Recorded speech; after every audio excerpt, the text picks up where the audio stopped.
Alright, let's get into it, man. It's episode 3 of Vampyr, bro, man. I've been enjoying this game, yo. Oh, batteries are dying on this remote, huh? Yeah. Let me hurry up and get off the goddamn menu, because this music is busting in my ears. Oh, God.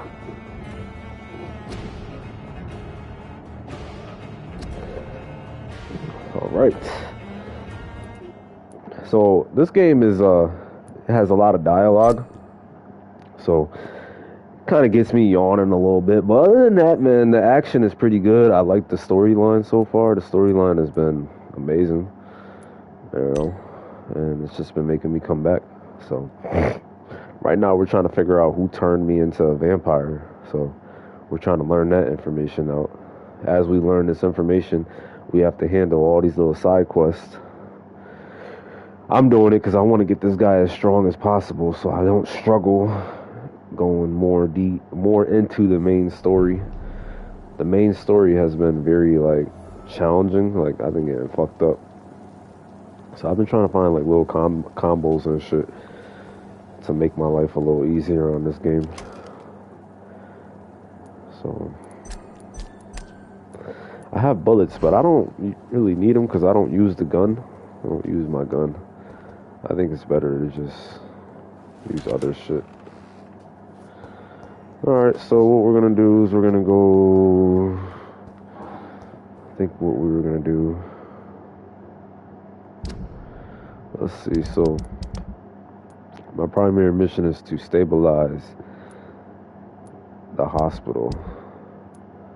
Alright, stabilize the hospital, so there's a couple things that we could do. We could do the this is actually a hard quest. Like, this is like, I think those dudes are like level 18. I was like, bro, what the fuck?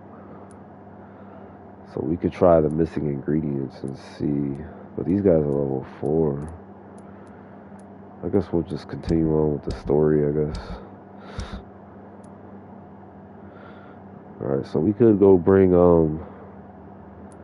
this dude his medicine, I guess. I'm not going over there though. This is the docks. Yeah, I'm not going over there, so I guess I'll wait. We gotta go over to Whitechapel soon. Yeah, we gotta find the ingredients for the headache. So that's what we gotta do. Now we're in the middle of so we're going over to Whitechapel. Let's see what's going on here.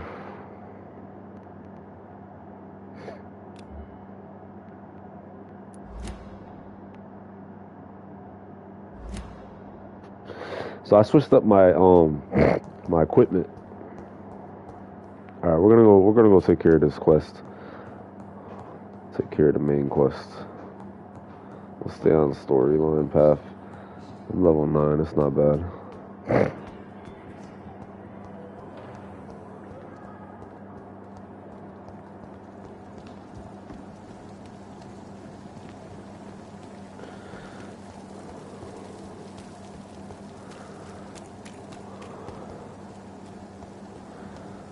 Going the right way.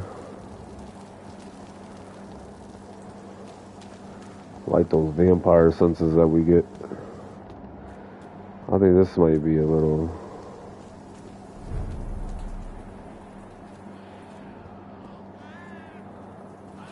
Let's see what level these guys are. 18.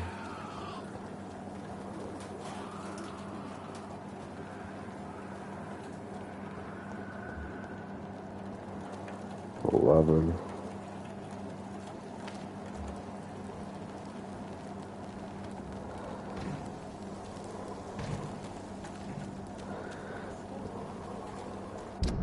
See, this district is a little. Nah, I kind of want to rank up. I need XP, yo. I can't eat nobody, bro.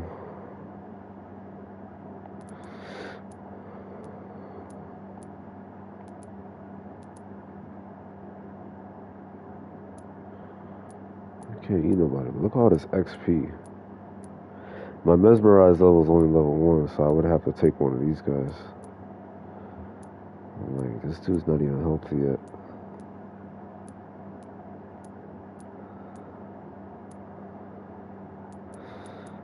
All this XP though. Alright, so let's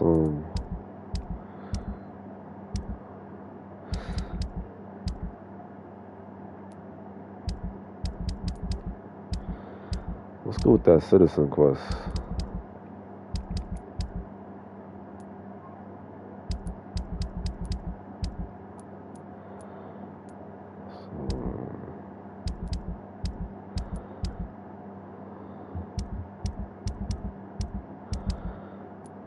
Let's go with this citizen quest. Where is this at?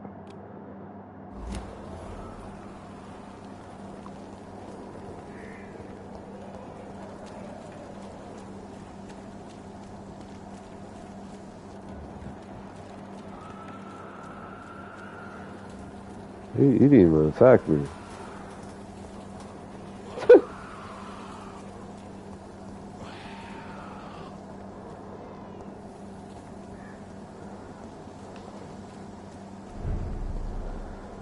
What we'll do is we'll hit the citizen quest real quick. See what this is all about.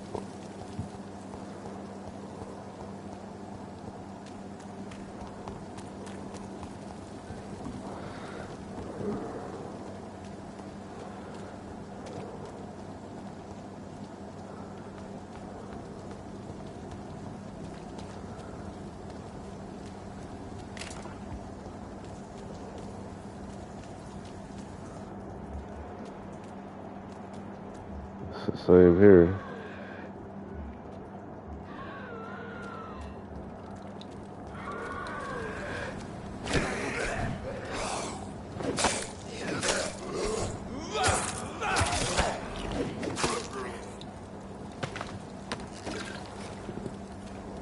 Alright, this hatchet is a little slow, I'm not gonna cap.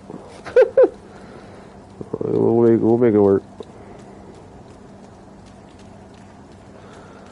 Warm up the blood.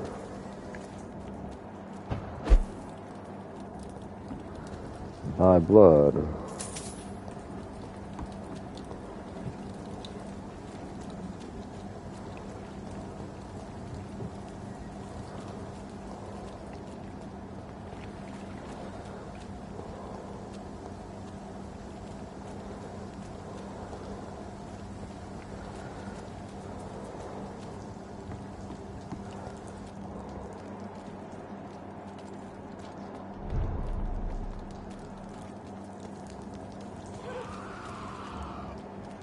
This guy's level 14.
Yeah, that ain't gonna work.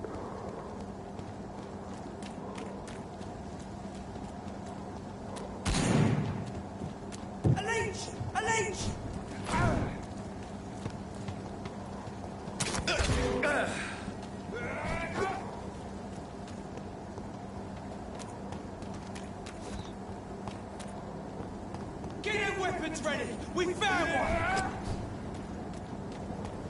It's a leech! Kill it!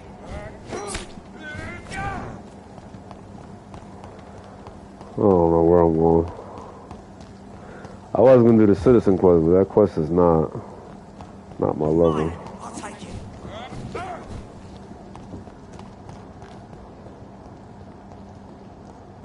just keep going on the main story.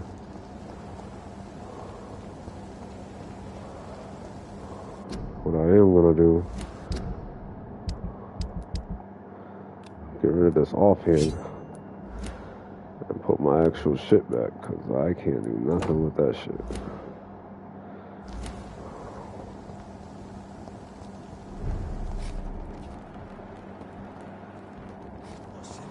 The bloody cry!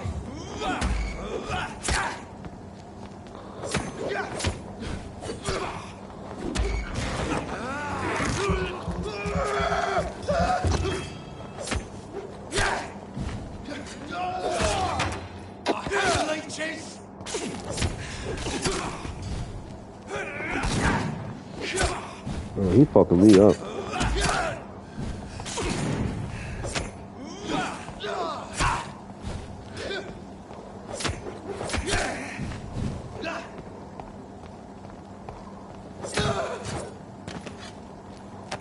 I don't get it, yo. The combat is a little weird in this game. Can't predict their movements.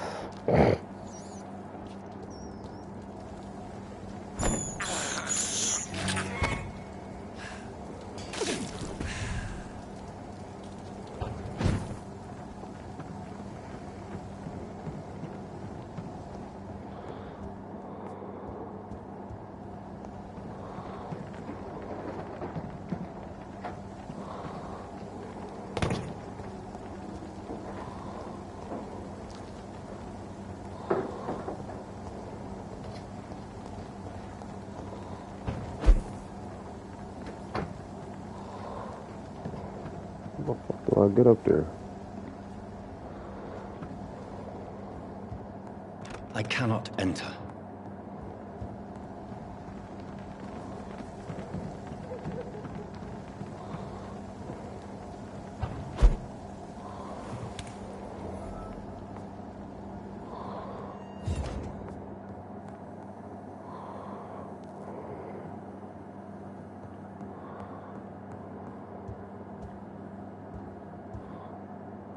No, I didn't mean to do that.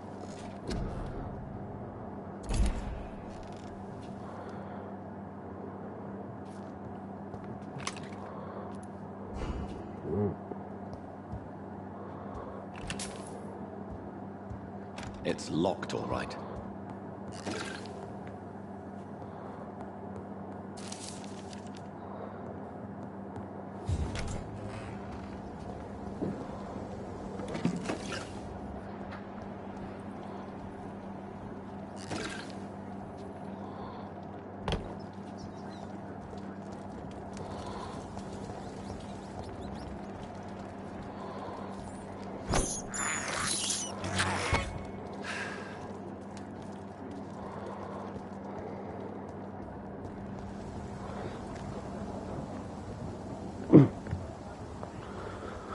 Try to find that main mission.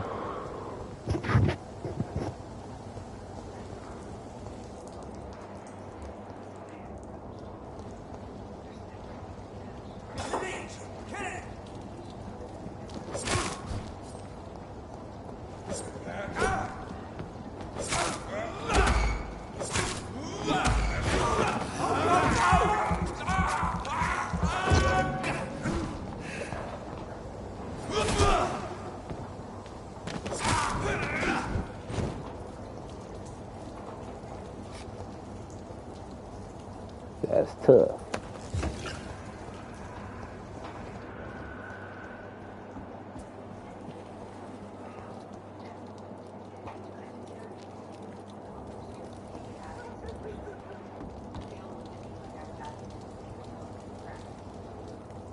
It's one of them!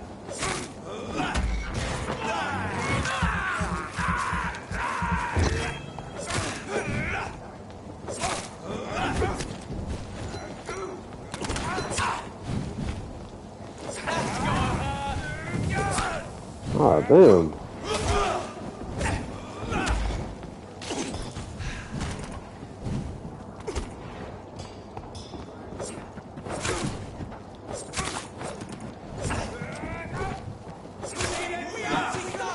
This one's a top!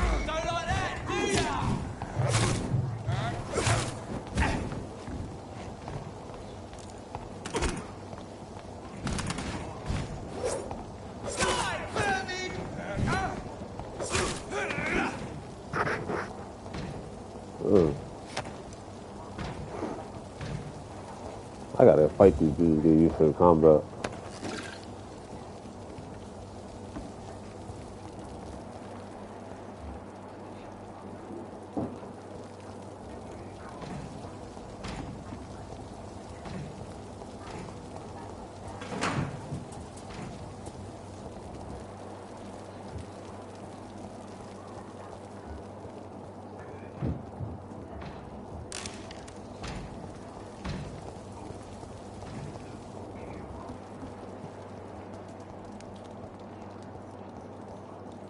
That was the right one.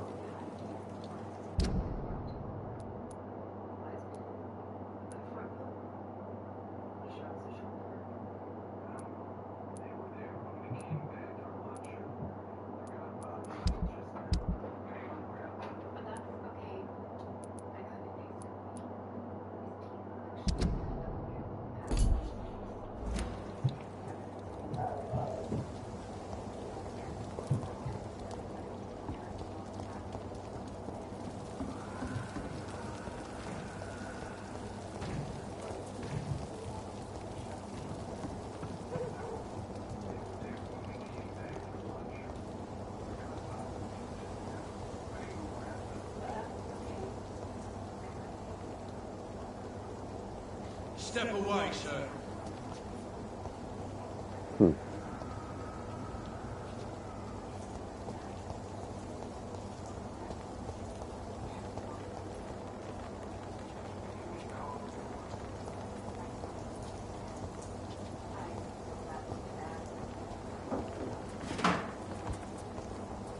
They're not gonna let me go that way.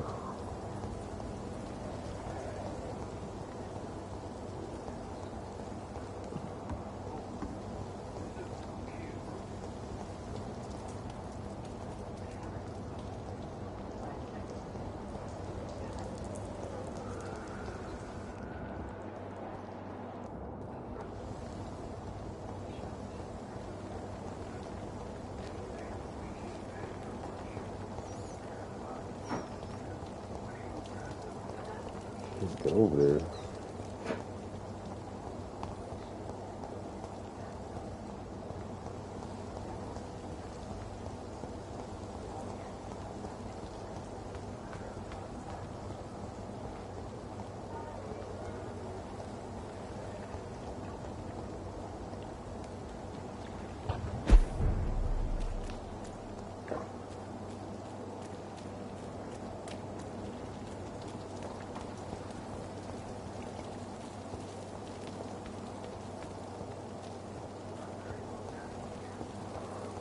Sorry, what a fun.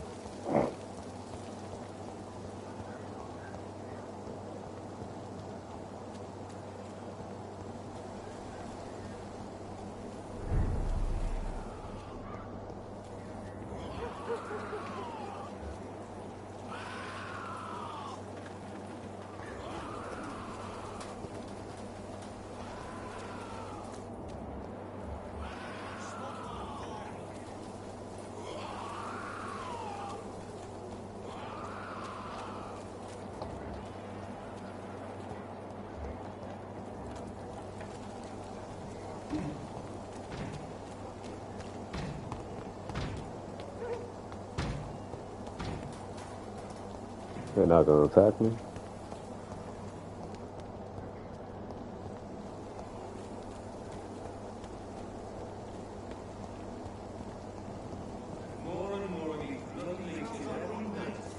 Safer places to be than here. Last warning.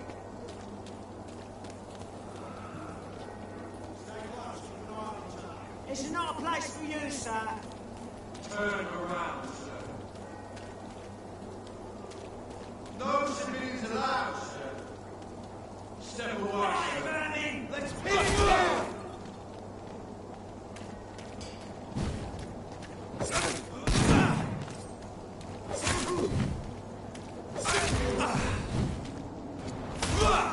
Shit, that leech is fast!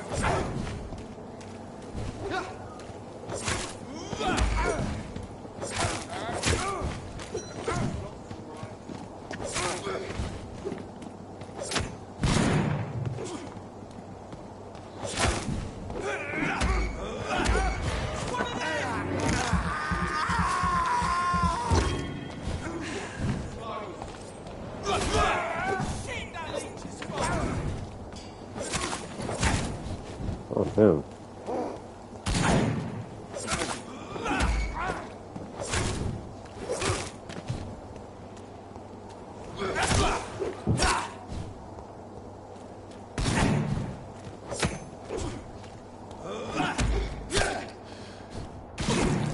Oh, damn.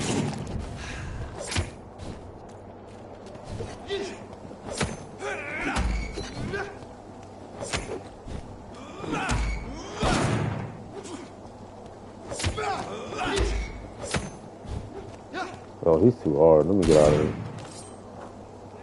You're mine, vermin!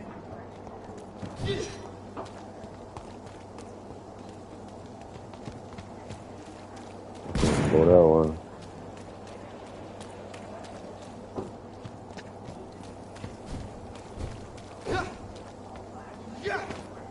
Where am I supposed to go? I'm supposed to go through here.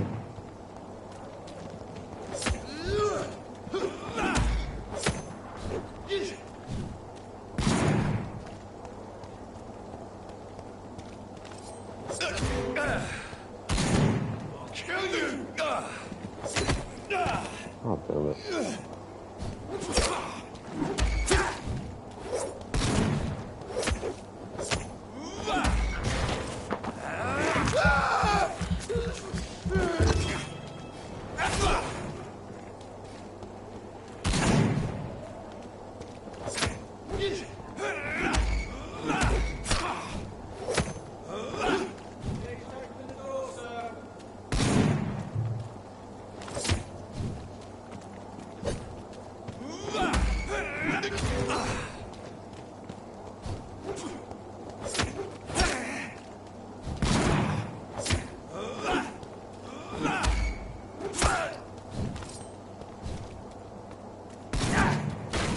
Bro.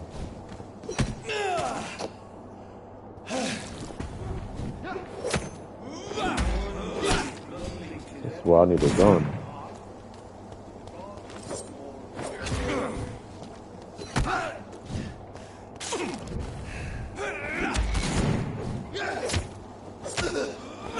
Oh my god. How was he so hard? Ain't no way. And I still can't get to that door. Oh, there we go.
Whitechapel.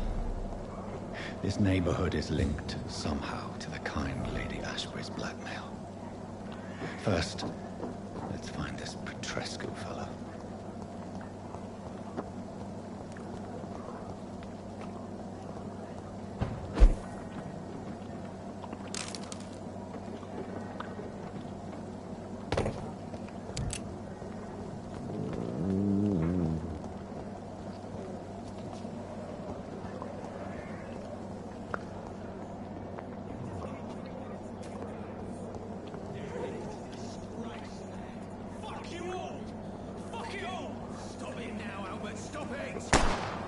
Damn.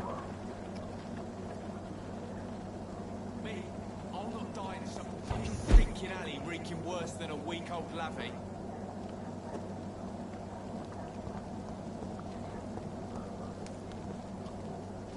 What? Shooting a boy in the middle of the street. Not the best thing to do, wouldn't you say? What? You saw what happened?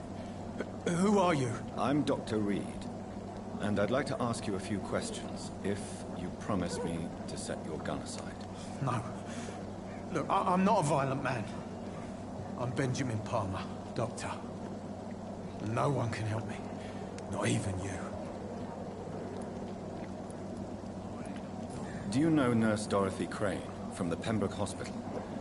Have you heard anything? It's funny, I've been searching for her too. I need some pills. But the woman is a phantom, if you ask me. Really? And why is that? Word is she ain't real. She's a cover for some doctor who runs an illegal dispensary for migrants.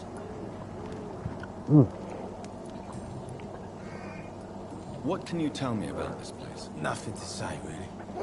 This is where I used to live, and this is where I live now.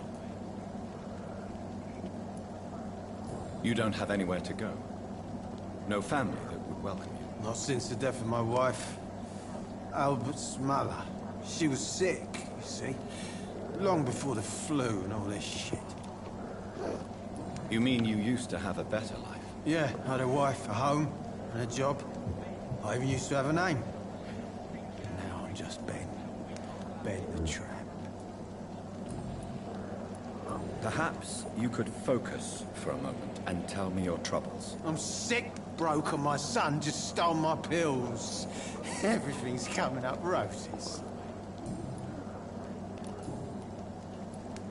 Whatever the boy did, I'm sure he didn't deserve a public execution. I swear I didn't want to hit him. It's just that I'm sick in the head, you see, and the boy just frayed me last nerve.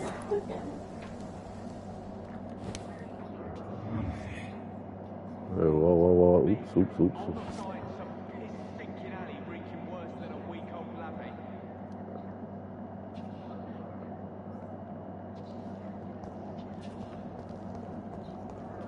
Talk to him again? Nope. The wet boots will be proud of me. Someday you'll Good evening, Benjamin. Can I help you? I'm afraid not, Mr. Reed.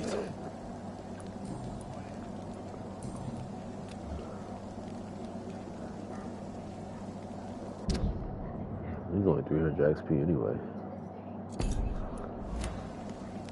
A gun, alcohol, and a bad temper make a terrible cocktail, sir. Goodbye for now. I'll not die in some piss-stinking alley reeking worse than a week-old lavvy. Are you all right? The bastard hit the wall next to me. I don't even know if he meant to miss. If you've been hurt, I can help you. I'm a doctor. Name's Albert. Remember it. Now bugger off. Do you know Nurse Dorothy Crane from the Pembroke Hospital? If you know anything about her, I'd appreciate it. Never heard of her. She's pretty, I'll keep an eye out.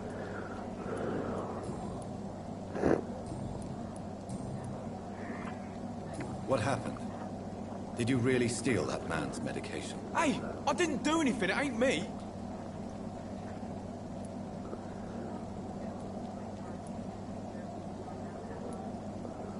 All right. Perhaps the poor drunk just confused you with someone else. Sod off, mister. You ain't got no clue what's going on here. Bastard was a soldier in the war, so now he's got the right to shoot me. It's true. I'm not familiar with this part of town. Perhaps you could help me. I said sod off. Go find yourself another guide.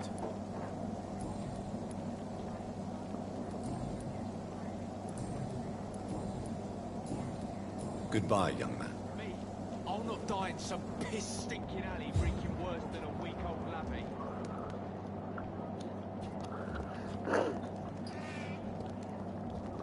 Bloody hell, boy. Good evening, Benjamin. Can I help you? I'm afraid not, Mr. Reed. What is it, Benjamin? It was the war, wasn't it? Your nerves are shot, aren't they? I need some answers, Private. From one soldier to another. The doctors called me a liar. A coward. Put me in a straitjacket, locked me up. Finally, they sent me back to the front lines with a handful of tablets.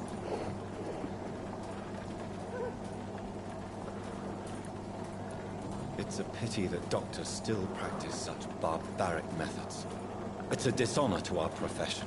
Now only the pills stop me thinking about this shit. To not hear the explosions. I'm even scared of the dark these days.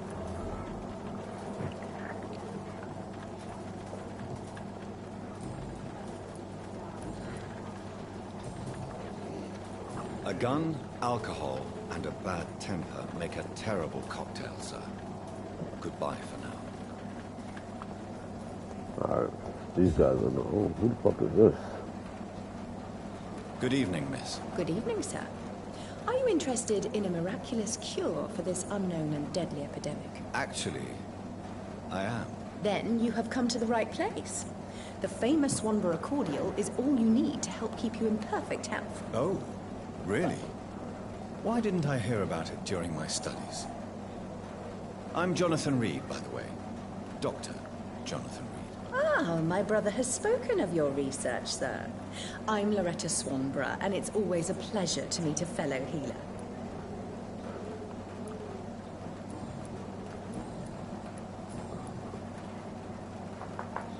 Tell me, who intrigues you most in Whitechapel? The region itself is something to see, but I would say Camellia the mute florist who gives away her flowers. Is there anyone I should avoid? Cadogan Bates, without a doubt. The bloody bastard remorselessly exploits poor migrants as soon as they get here. What do you think of the locals? Most of them are afraid or desperate. They all come to me eventually for my remedy.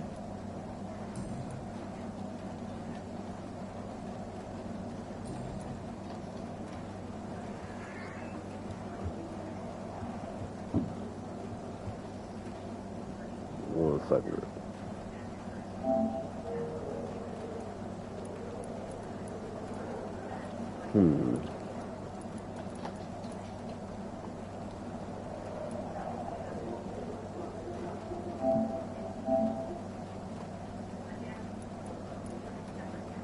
Do you know Nurse Dorothy Crane from the Pembroke Hospital? I'd like to know more about her. I don't like to talk about competition. Competition, you say? Never met her, but it seems she provides some sort of medical care to the poor.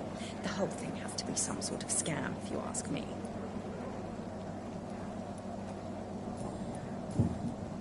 I'd like to see what kind of medicine you're selling.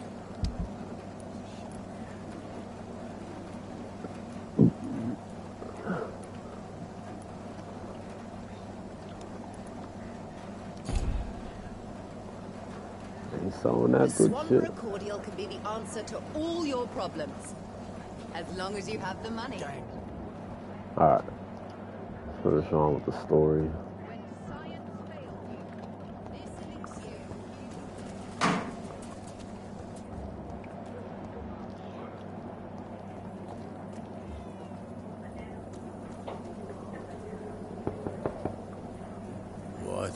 What do you want? Leave me alone. Good evening, sir. I'm Dr. Reed. I'm looking for Nurse Dorothy Crane. There is no Dorothy Crane here.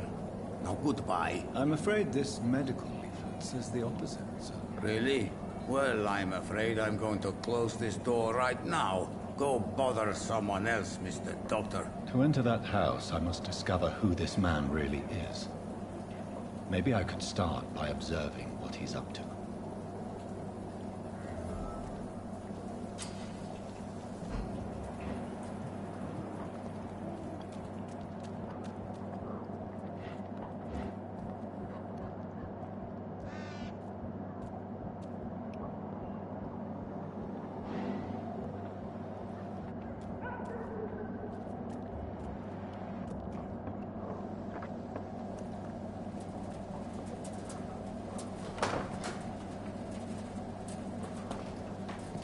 Oh. A strange man was at the door with a pass for our medical facility. I refused him entry. Darius, how could you know he didn't need our help? His clothes were too finely tailored to be for Whitechapel. Perhaps just a friend of that stray poet who is always about. Richard Nithercott? No, not of the same cloth, this man. I suspect some machination from that journalist. Clayton Darby. Is he still asking questions? Yes. I saw him drifting around St. Mary's Church. I swear he is tracking me just downwind.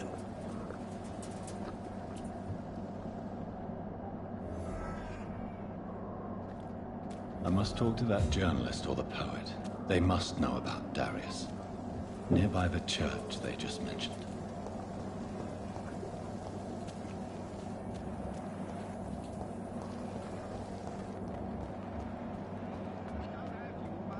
Come on, Barrett, you know the game. You pay for peace of mind.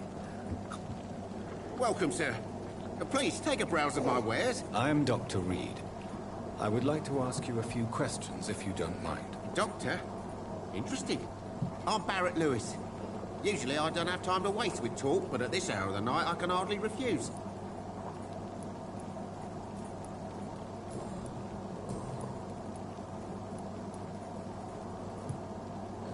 Goodbye for now, Mr. Lewis.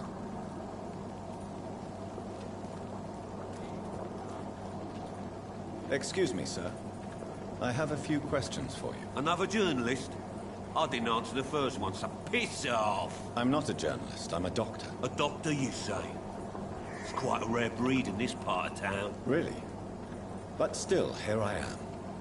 Dr. Jonathan Reed, at your service. I'm Joe Peterson to some, but Colossus Joe to most. And I don't remember asking for your service, sir. Goodbye, Mr. Peterson. All right.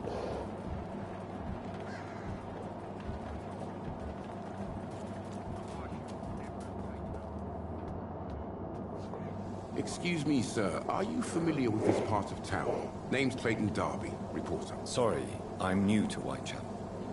But perhaps you could help me since you're a journalist. My name is Jonathan Reed. Dr. Reed, the famous surgeon. I'll gladly help if I'm able, sir.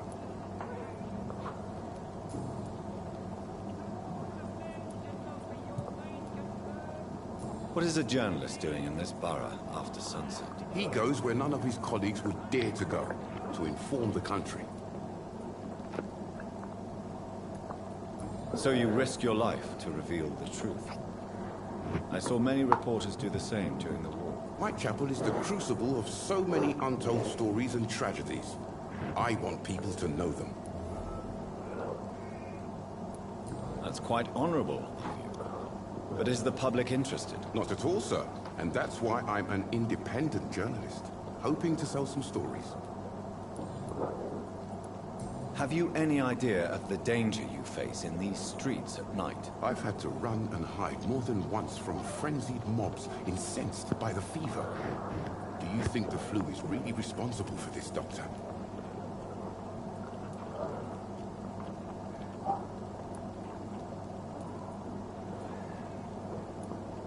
I'm convinced there is more at work here than a simple epidemic. Really? To be honest, I could say the same. Some of the sick I saw or heard of. My God, what happened to them? Why are the newspapers keeping silent about the Spanish influenza? It's as though none of you care. There's a war going on. People shouldn't be demoralized by news of deadly diseases. If no one stops it, this epidemic could turn into a scourge. It may kill more people than the war itself.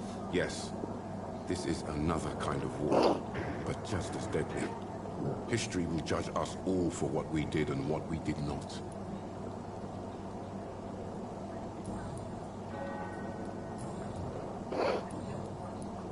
I heard you're investigating an underground medical dispensary in Whitechapel. What do you know about it? Not much, I'm afraid. They are wary of strangers, and I'm not really an acquaintance of theirs. Why do you care?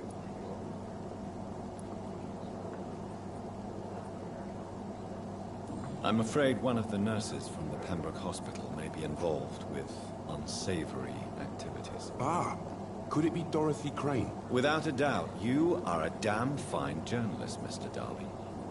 What do you know of her accomplice, a man named Darius? I don't know much about the man. He's very cautious. Never goes out. Doesn't seem to have any friends or family. He never goes out? No. A few days ago, he unexpectedly did. I followed him, but it was just a ruse to keep me away from his house. Really? How do you know? He went to the nearest mailbox, but just before posting his letter, he ripped it up and threw it away. He has no relatives at all? No. Except for that strange man, a poet named Richard Nethercott, who sometimes comes by. Darius would never let him in. Where can I find this Mr. Nethercott? He spends most of his time lurking around Whitechapel, talking to himself or declaring verses. These days, you can usually find him behind the church.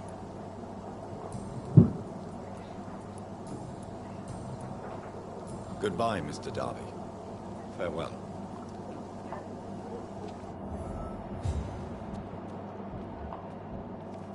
Is this him? Forgive my interruption. Do not apologize, my son. Never mind. Father Tobias Whitaker is always happy to teach mortals about the incoming Armageddon. I am Dr. Jonathan Reed, and I just have a few questions. A scientist? You are much more lost than I thought, my son.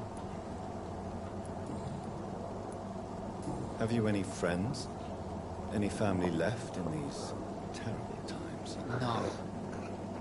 But I have a disciple I see as my son. He is so devoted. I sent him to preach the good word in the heart of this corrupted city. You sent him on some preaching crusade during the epidemic? As a true believer, Samuel will fear no evil while he walks through the valley of the shadow of death. Where did you send him? I sent Samuel to the Stonebridge Cemetery, where the pestilence and evil grows night after night. I have heard enough for tonight. Goodbye. Alright.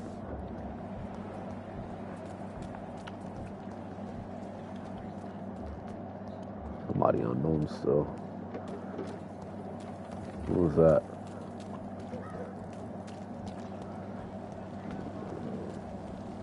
Don't be shy, handsome. What can Christina do for you? I'm not looking for what you're selling. But I'd like to ask you a few questions, if I may. I'm a doctor. Dr. Reed. All right then, but be quick. Though I usually get paid when I open my mouth. Tell me about yourself. Are you joking with me? People don't usually come to see me for conversation. I have no interest in your work. I am, however, curious as to what led you into this career. Short story. The war, exile, and England. This country is not especially welcoming. I've been refused many jobs because of where I am from. I had few options left. Many people must deal with poverty. But not all choose to sell their bodies. That was your decision. And when exactly was the last time you looked for a job? Or worried about the rent, or what, or when you were going to eat?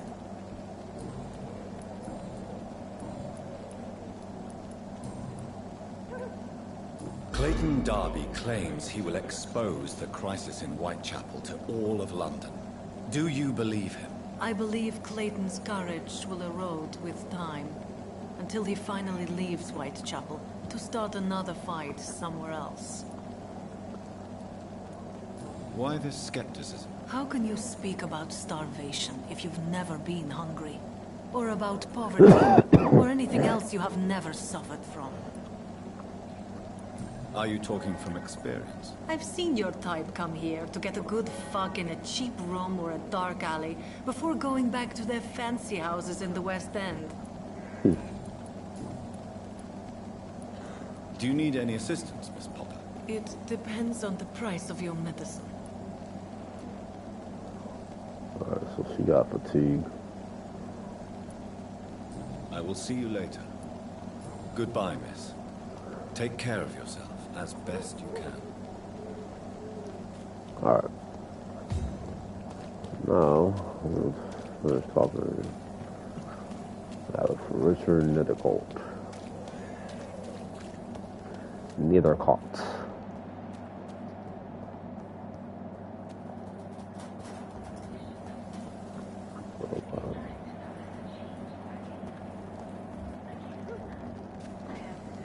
Good evening, miss. I'm Dr. Reed. I'd like to ask you a few questions. I know what you're thinking. A tall stranger who meets a girl in the street at night. It reeks of the penny dreadfuls. But I mean you no harm, truly. She's a mute. I know you understand what I'm saying. Your silence has nothing to do with you being mute, does it? Very well. Goodbye then. How did I get her name out of that conversation?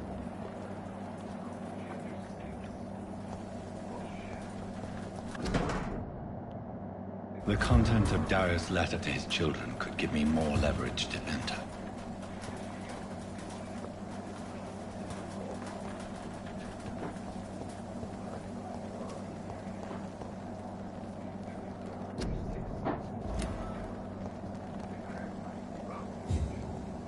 Hello again, miss. Melia, I know you work for Dorothy Crane. Please tell me about her secret dispensary. A stubborn and mute comrade. Nurse Crane and Darius Petrescu have been clever. Very well. Goodbye then.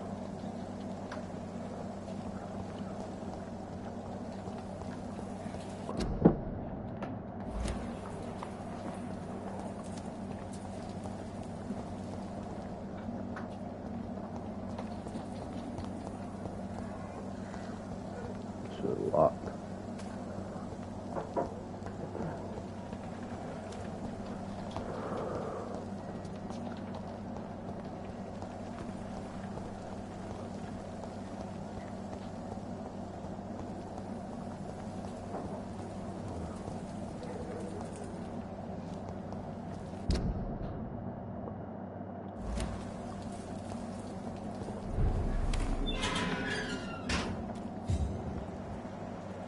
Damn it. It ain't human! Kill it! I shall fear no evil. Get back, demon! Back!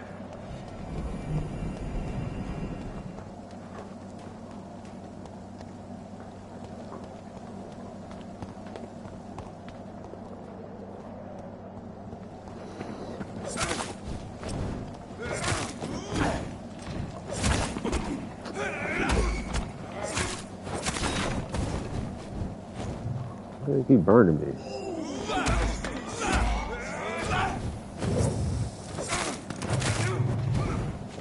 Oh my god, bro.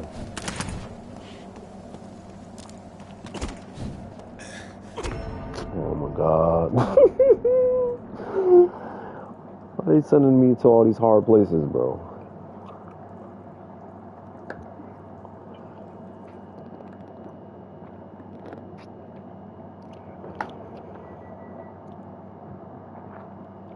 I might have to eat some citizens, yo. 'Cause this ain't looking good for me.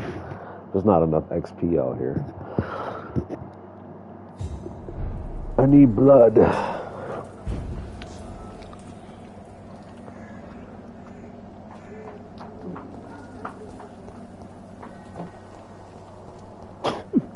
Oh, wait.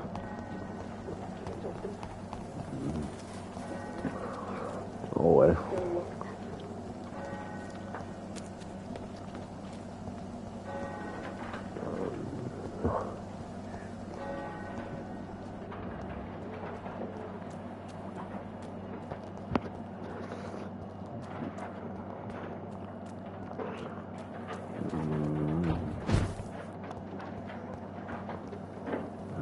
Nothing up here.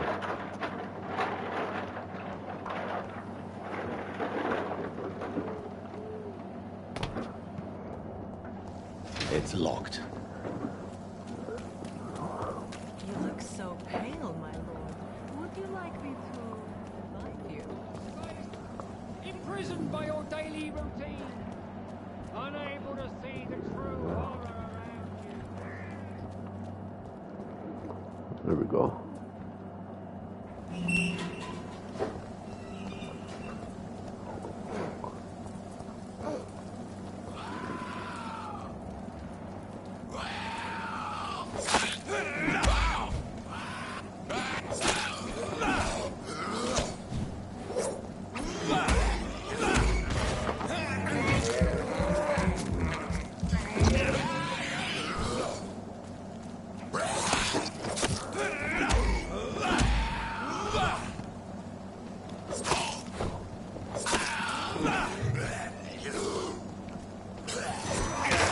Walkers.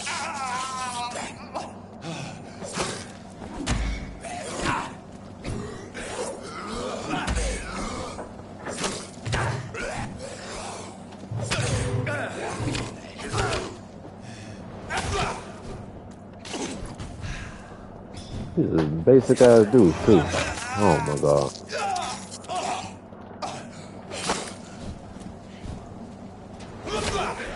Damn it.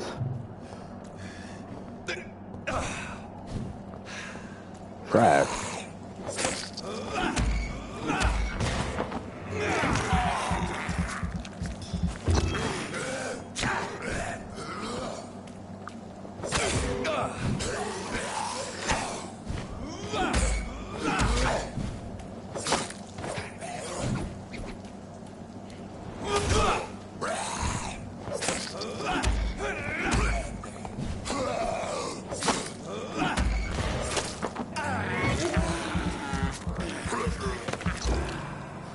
Alright. That was a little harder than expected.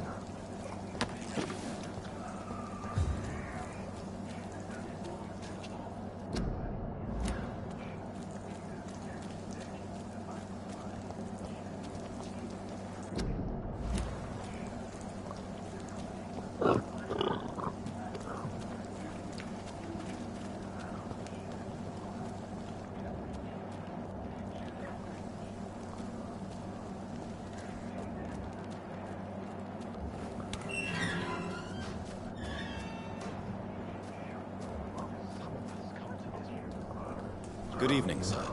I'm Dr. Reed. I would like to ask you a few questions. Please be my guest. Although I may not be the best informant regarding this part of town, my words speak about that which the eyes cannot see. Really? Are you an artist of some kind? I'm a poet, sir. Richard Nethercott, at your service. Tell me, Mr. Nethercott, why seek inspiration in Whitechapel?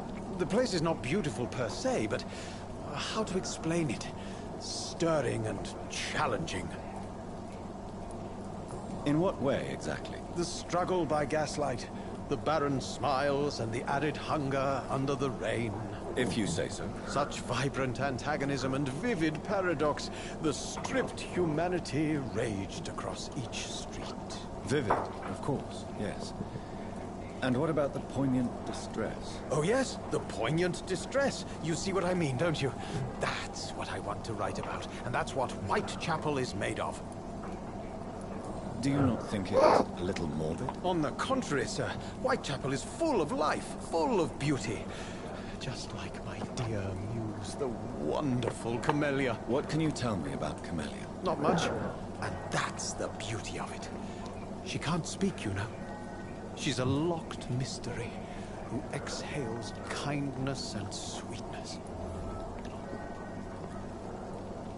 Perhaps you're just afraid to find out the truth about your muse. One day, perhaps, I'll ask her to come with me. But, will she still be my wild flower of Whitechapel if she moves uptown? And have you ever tried to learn more about her? Where she lives? How she survives? Whom she may know? Maybe I prefer she remains an enigma. Reality can be so dull, don't you think? Did you know the mute florist is a member of a secret society? No, I didn't. But I thank you for this information, sir. For it only enriches the mystery surrounding the precious Camellia.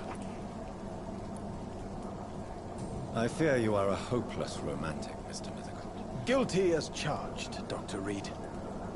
Are you not curious? Is there not more you wish to know? That girl has not an ounce of malice in her. Whatever she may be hiding, it's certain to be for the benefit of most, if not all.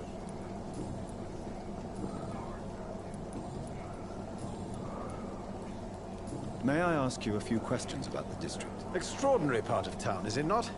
I'll be glad to help you, if I can. What can you tell me about an old man called Darius? Darius Petrescu? Yes, I know him. At first, I thought he was only a small publisher. I invited him to publish my work, but his reaction was pretty clear. Not interested in your talent? Darius is an old political activist who takes delight in printing tracts and lampoons. Those communist activities only require mediocre writing skills. I'm looking for Dorothy Crane, a nurse who lives in this vicinity. Dorothy Crane. Oh, I love the name. The Crane of Whitechapel. Sounds very mysterious. But, sorry, no, never heard of her. I'll leave you alone, sir. Darius is a bit less of a mystery now. It should not be that difficult to incite him to let me in.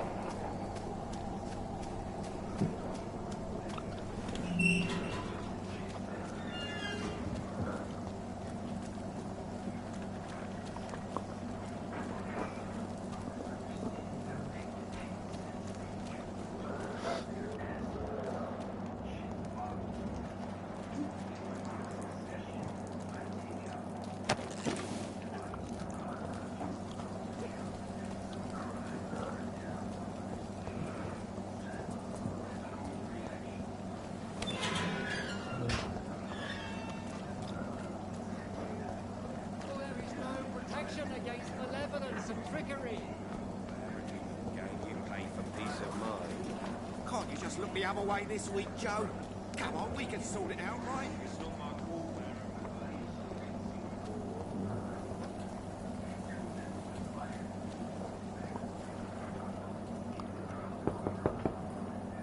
Mr. Petrescu, just 1 minute, please. You again?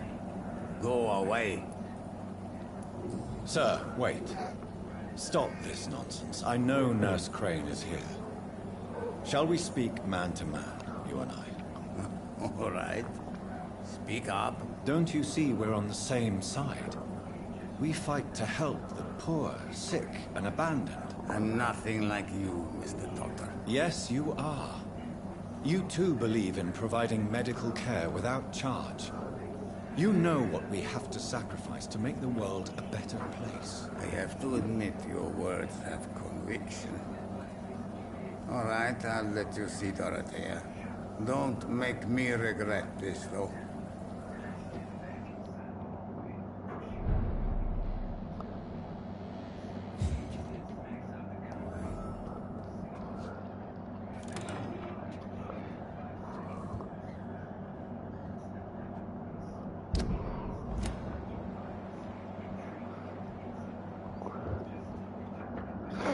If you want to talk to Dorothea, you must go across the courtyard and take the stairs. We've not been formally introduced. May I ask your name and occupation, sir? I am Darius Petrescu. I'm here to keep snitches and spies away from Dorothea.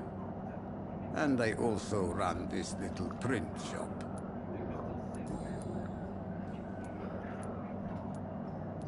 Do you have any family left, Mr. Petrescu? Children or grandchildren? Who knows?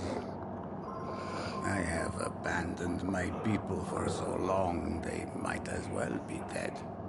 As dead as I am for them, I suppose. Don't be embarrassed, sir. If you must know, my own father disappeared many years ago, and I forgave him. It's quite awkward to talk about our families like this, but thank you, Dr. Reed. I appreciate your trust. This war won't last forever. Did you ever think of returning to your country now it's free? No. I have taught strength and determination to my sons and daughters. I'm an old, dying man who only has memories of better times to cherish. I know you fought for your country when it was occupied, Darius. Tell me more about it. I know my days are numbered, and I know I won't see my homeland again.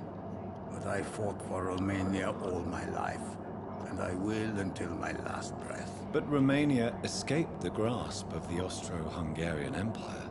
It's a free country again. It is not the country I fought for. My homeland is not appeased, Doctor. But I still see a dark future ahead for my people. How did you meet Nurse Crane, Darius? Why does she trust you? I'm her oldest friend in England. Dorothea and I shared many ideas about this country and about the country we left. You mean occupied Romania, don't you? Even if not directly, I fought against your enemies. Really? Then perhaps you have more in common with Dorothea than meets the eye, Dr. Reed.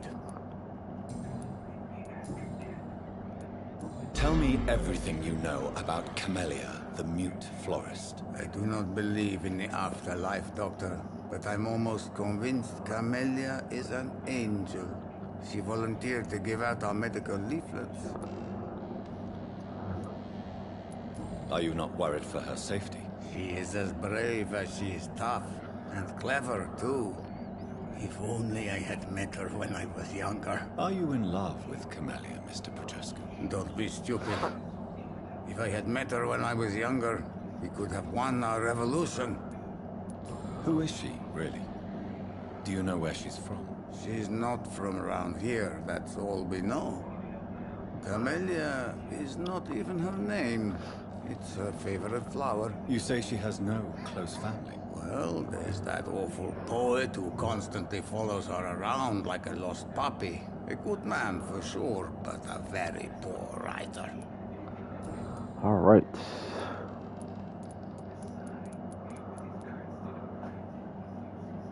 So Dorothy's real name is not Crane? Like myself and many people in this area. Dorothea is from occupied Romania. That's all you need to know. She seems important to the community. More than you can imagine. The West End does not want to hear of Whitechapel's misery. Dorothea is one of the few doing something about it. Goodbye, Mr. Petrescu. Alright, let's go talk to this chick. Oh wait, did I go that way already? Go through this way. Oh, back outside we go. Where the hell did he say go?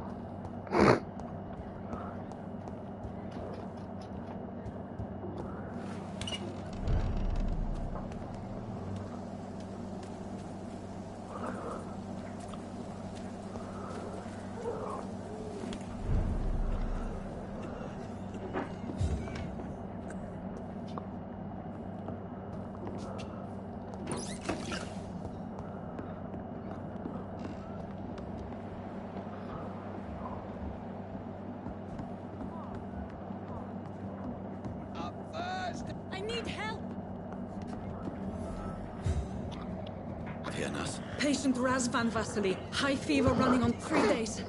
Complaints of dizziness, muscle aches, head pain. Diagnosed with influenza. Treatment? Aspirin and salicin for the fever and discomfort. Liquids for dehydration, but he's having trouble keeping even water down. Thank you, nurse. Anything else I should know? He did lose consciousness this morning, but he's never had convulsions like these. He's not convulsing, he's choking. He's not getting any air. Scalpel! Hand me that scalpel! What can I do, Doctor? It's too dangerous to operate with these convulsions. Sedative, nurse. Do we have any anesthetics? I'm sorry, Doctor. None at all.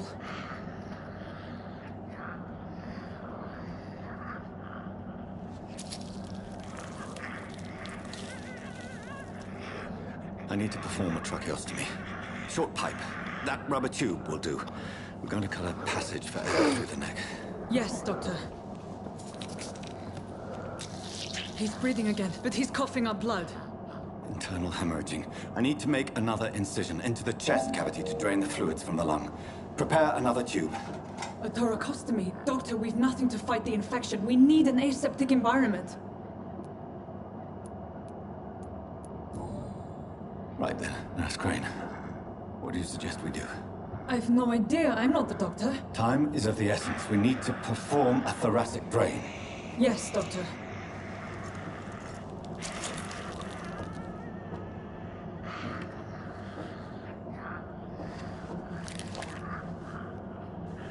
He's still bleeding, Doctor. I'm losing his pulse. The drain must have punctured the intercostal artery. There's too much blood. Are you all right, Doctor? I can't see.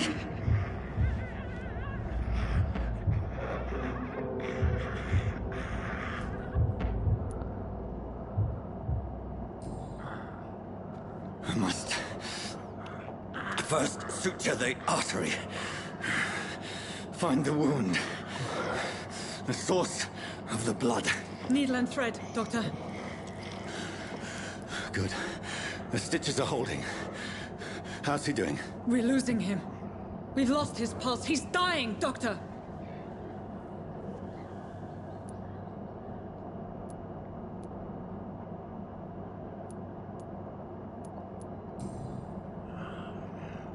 A dose of epinephrine, now. Yes, Doctor.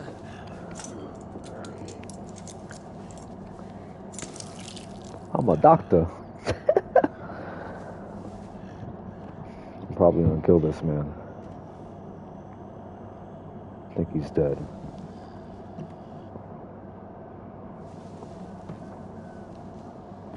We lost him. We've lost the pulse. He's gone, Doctor. Nurse, we did everything we could. Truly? Everything you could? Is that how you'll report this in your log? Is this how the war went? Piling up one poor corpse beside the next? This was not an influenza-induced seizure. I've never seen symptoms like these on the continent. Neither have I. But the previous symptoms leading up to this attack were the same, indistinguishable from the epidemic. No.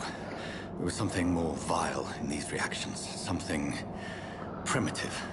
There have been numerous reports of mental breakdowns caused by the fever that accompanies the flu itself, Doctor. Yes, but... I'd best take some samples of the blood for analysis.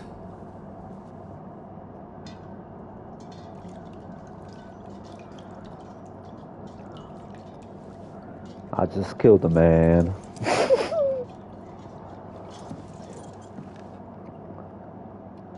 I doubt you're here to test my bedside manners. I suspect it was more than intuition alone that led you to us. So, how might I be of service, Dr. Reed? I've come to put an end to this insufferable blackmailing, Dorothy. Doctor, you think your warnings scare me? I've stolen and plied, blackmailed and lied, but what else am I to do? I'm all these people have.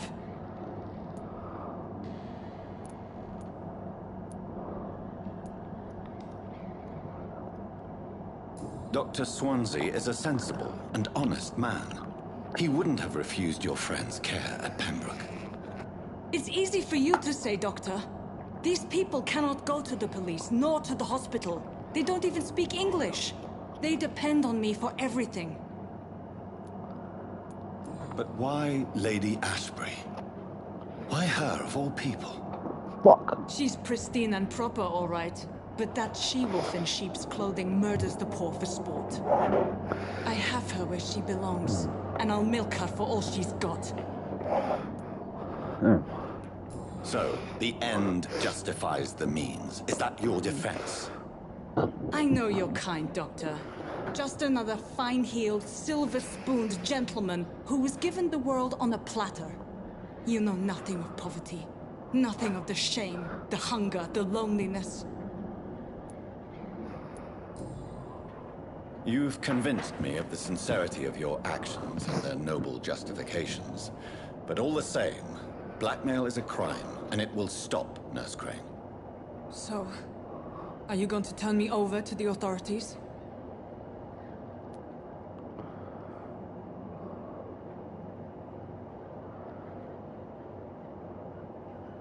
How much XP does she have, yo?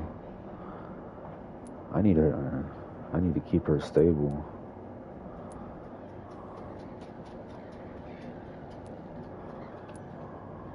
Ooh, I don't want to kill her. No. Your place is here. Jailing you would be an even greater crime. So, here is my proposition. I'll look the other way on your little enterprise.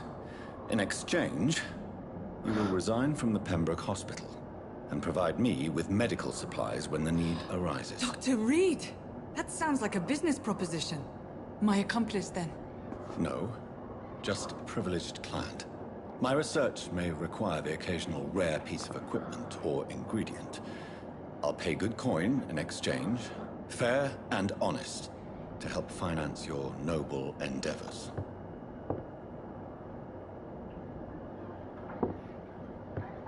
We have ourselves a deal, Doctor. Good customers are always welcome. Yes, Nurse Crane. We have a deal. I can't kill her, bro.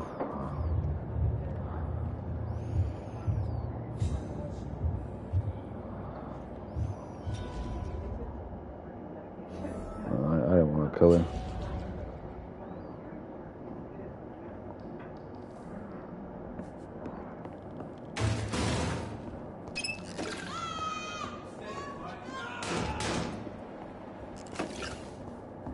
Oh, fuck.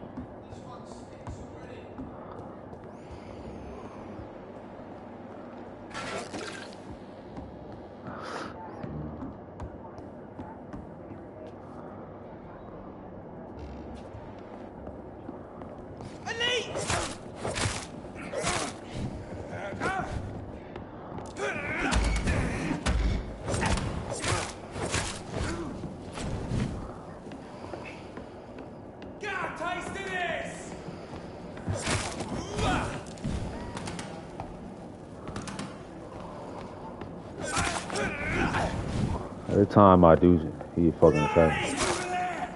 There's one of them vermin.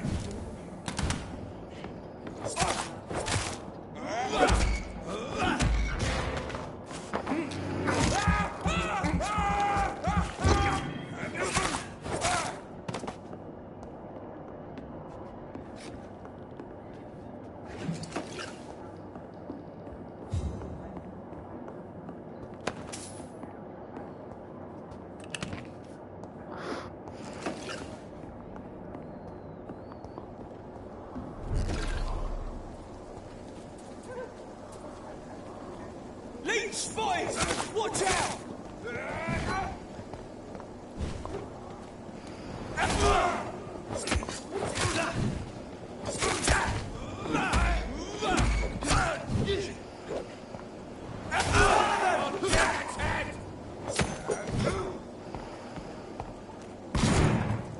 I'll kill you!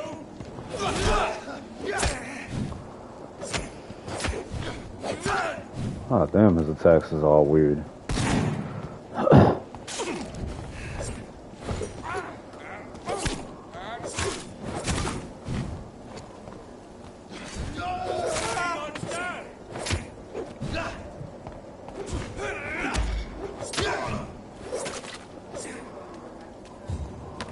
Getting the hang of it a little bit.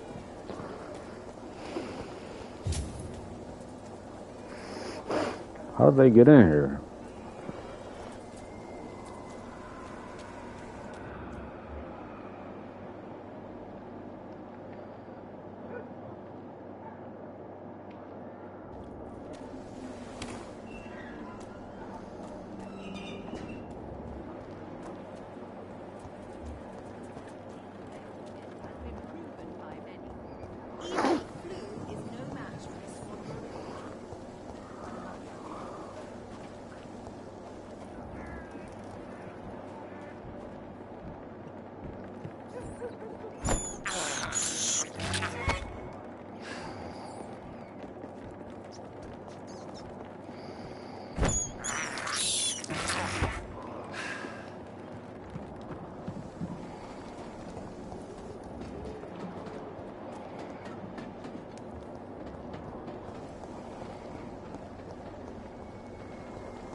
I'll get out of this district.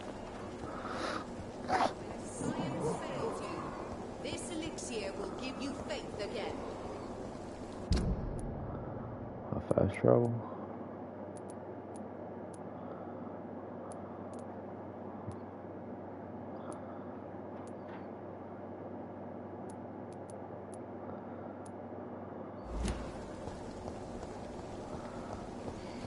Its effectiveness has been proven by many. Even the flu is no match for the Swanborough.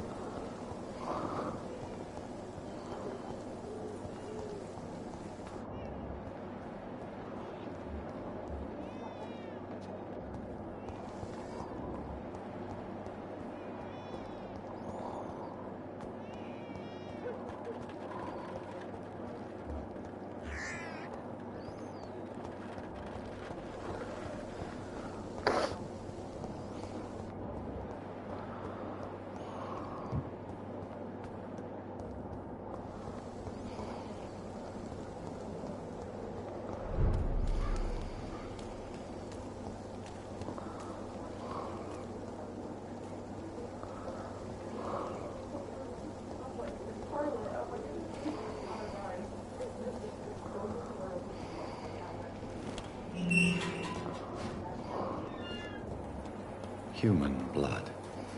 Whoever left these marks did so deliberately.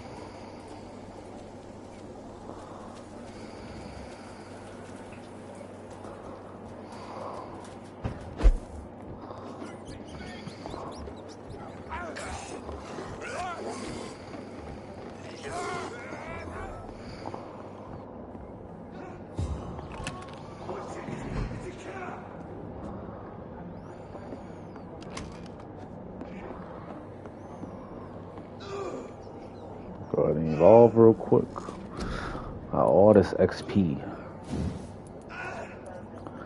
Man. I don't think it's worth it. It'll definitely increase my stamina even more.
Oh yeah.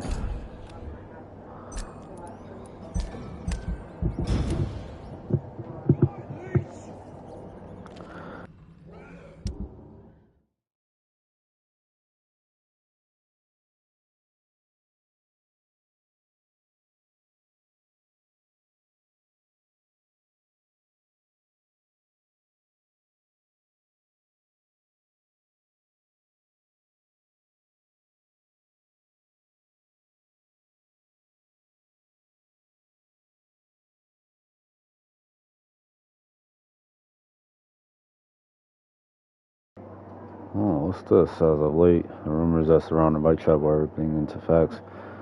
Police have suspected the district of hosting what might be the heart of London's MENA black market, but of course, suspicions will remain assumptions, for no task force or additional police presence has been sent to Whitechapel. No large drug stocks have been found, nor no crime lords arrested.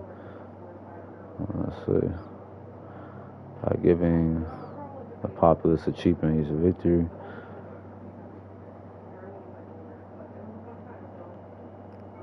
Boom.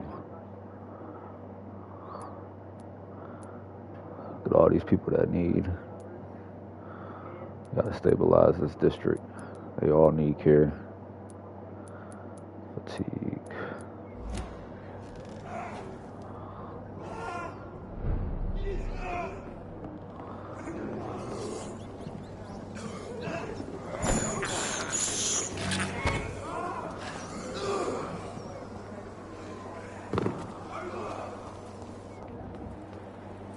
Kill it, boy! End to you! Crush the leech, boy!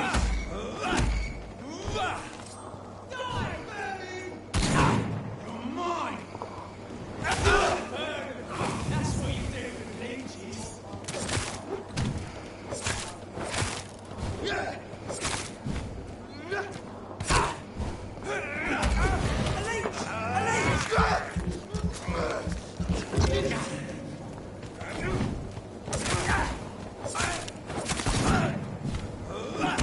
Let's see how it likes a bit of fire!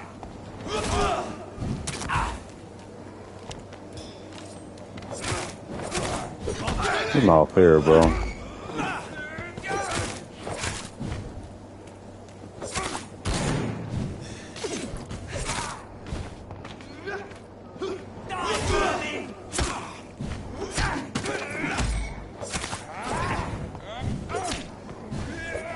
Oh, am I tripping, bro? Like, what? Ah, damn, cuz.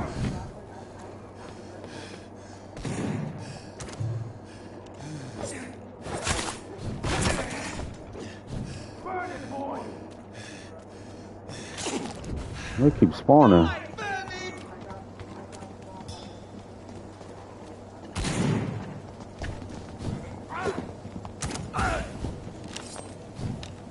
Back in the grave! Can't get through.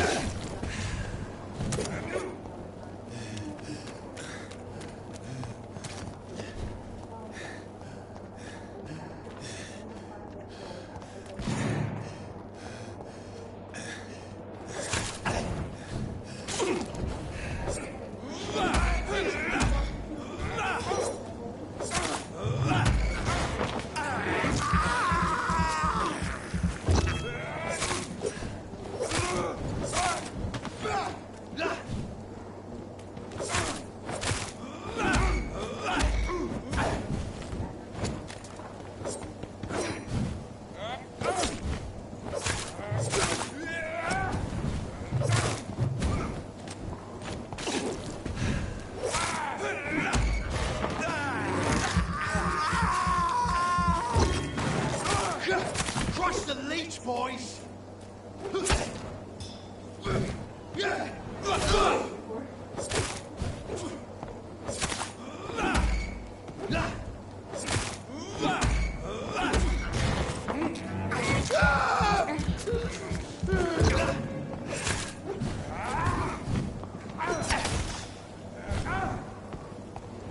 boys!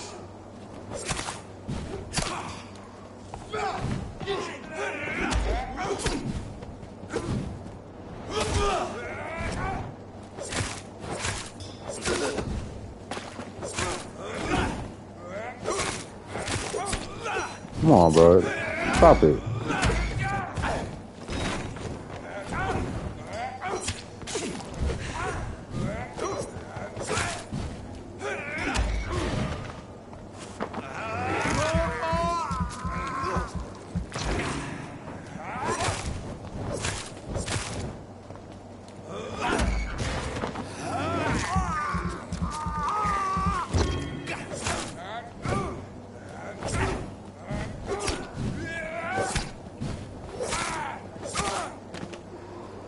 Golly. Let's go fight this guy again. Hey, you're not good when you're alone, huh?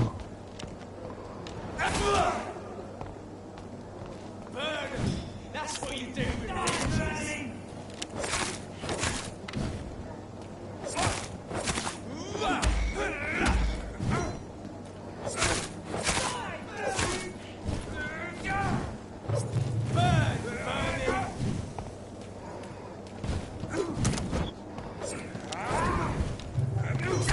Oh, damn it.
Woo!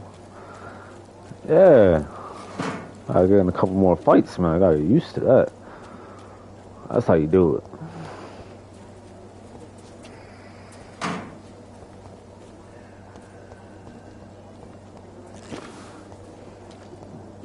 Alright, now let's go back to where I was going.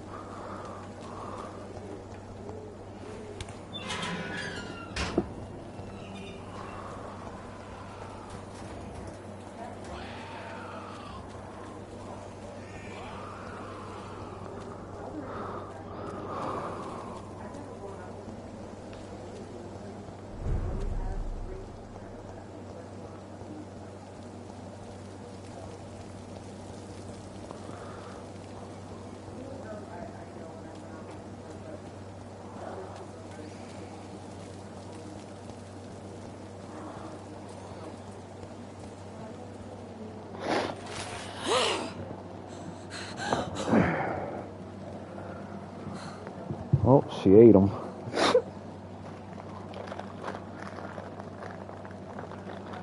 I would ask you to avert your eyes, sir.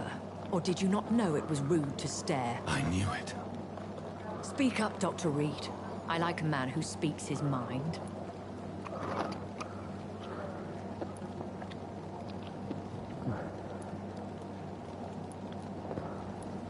What prevails in the end, I wonder? The desire for blood, or to be of service to man? Spare me your sarcasm, Jonathan. You are but newly born in this world.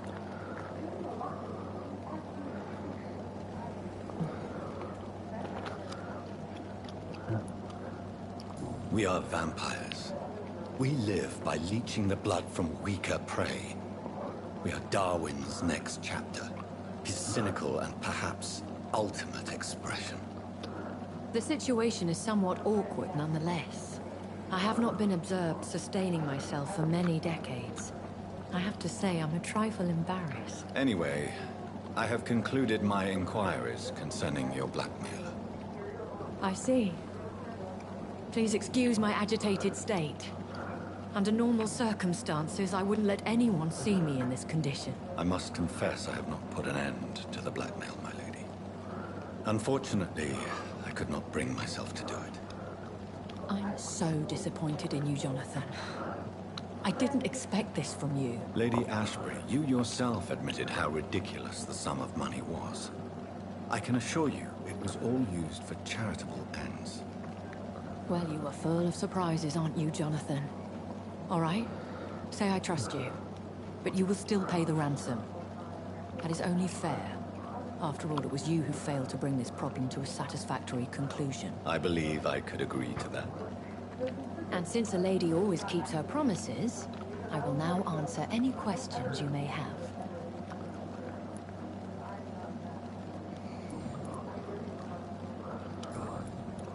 What about me? A vampire? Is that what I am? What we are? Such a crude word, defined by penny dreadfuls and drunken hacks. No. You are now an Ekon, and that you shall remain. Are you an Ekon too? Yes, I am. We are the closest thing to what man refers to as vampires. Forget what you think you know about us. So we are Ekons. How can I identify us amongst other vampires? How to put it? All Ekon are vampires. But all vampires are not Ekon. We are but a branch of the immortal tree. I don't understand. Why was I created and then left for dead? That is a question only the one who made you can answer. It's not normal practice. I doubt even if you find him, he will answer you, considering how cruelly he treated you.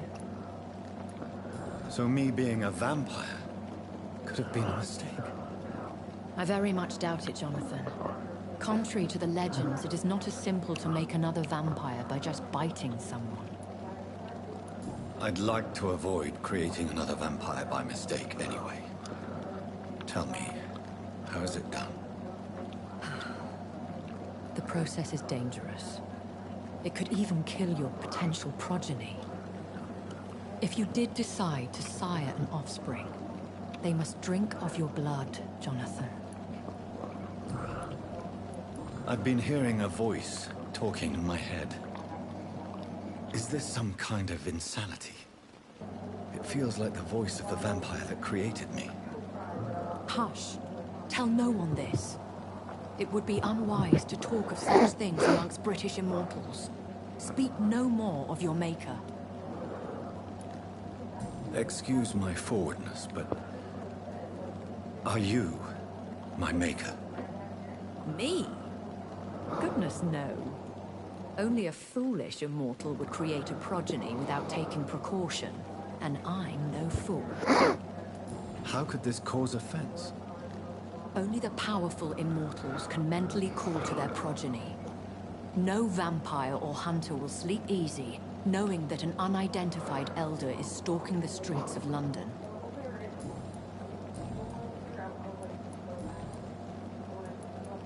Why does Dr. Swansea allow you to feed on the patients of the hospital? Dr. Swansea is a good and compassionate man. He is trying to find a solution for our... hunger. Until that happens, he is clever enough to understand that I only feed upon the dying. What do you know about this Brotherhood of St. Paul's Stole? The Brotherhood is well known amongst London Vampire Society. As long as our kind is discreet, and as long as they do not interfere, we have come to a mutual understanding. And no one suspected you of the murders? As you well know, suspicion has recently fallen on me of killing for pleasure. But you have my word, Jonathan. I take no pleasure in taking a life. Why did you save me in the canning factory? I could hardly stand by and watch such a promising young blood as yourself be torn to shreds by some gutter skull. What type of vampire is a skull? Not a true vampire. The deformed offspring of lesser vampires. It is a shame these creatures run wild, slaves to their baser instincts.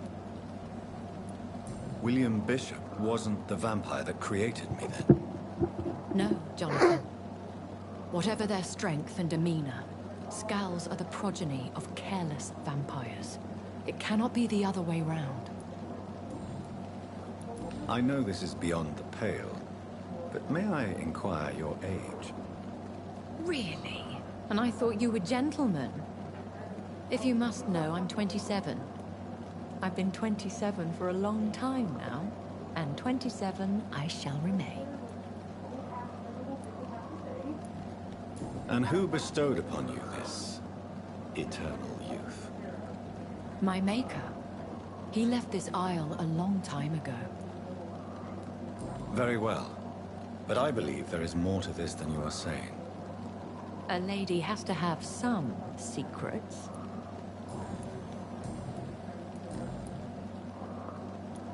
Are there many vampires here in London? Immortals are of a rare breed, and we often tend to hide. But you may occasionally meet some of us at night. Do you know any of them? Have you an idea of the identity of the vampire who attacked me? You mean your maker? No, Jonathan, I have no clue. But I fear he or she is as careless as cruel. To let you discover your new condition by yourself. What do you mean?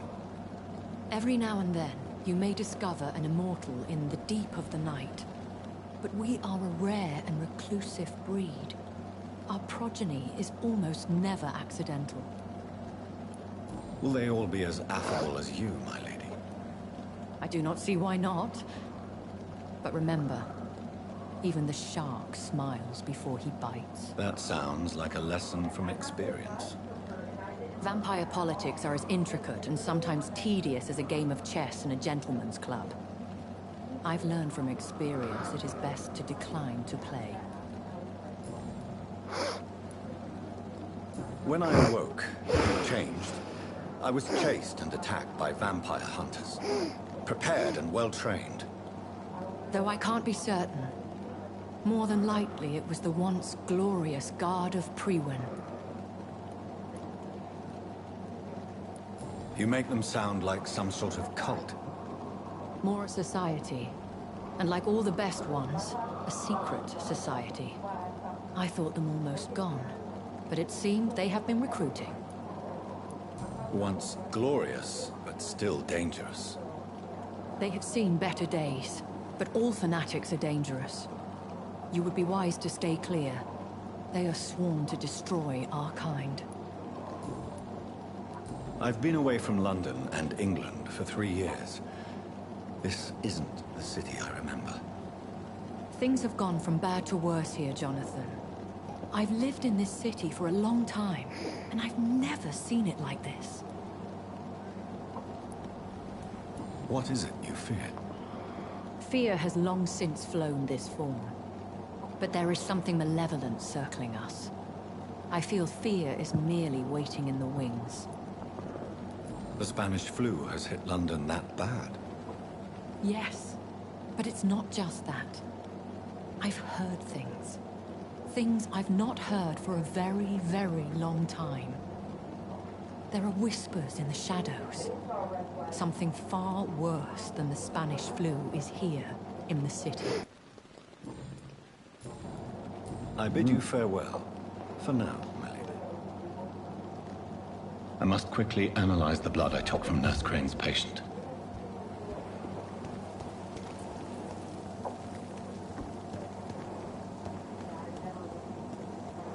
I gotta get my health up. 600 XP. Spending all my health.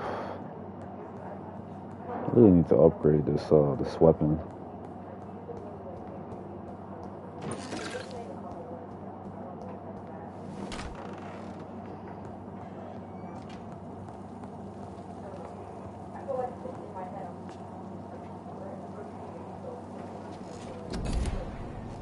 Here, I'll wait. Let me hit this first. I could have easily came through there.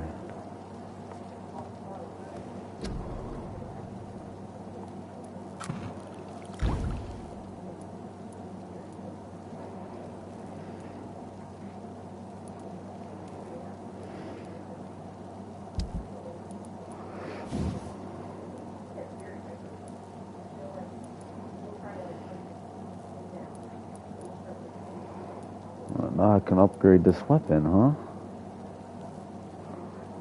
Enhanced handling. Oh. I think I need the damage, though. I got enough stamina.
Like I can get the machete to level 2. That sucks.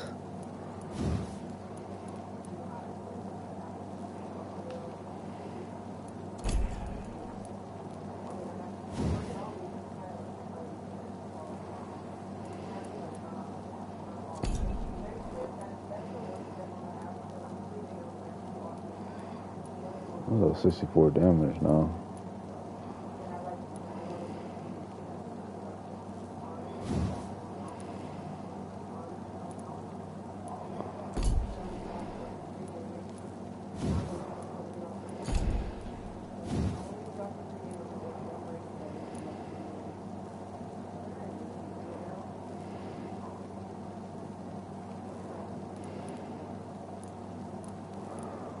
I was getting my ass whooped.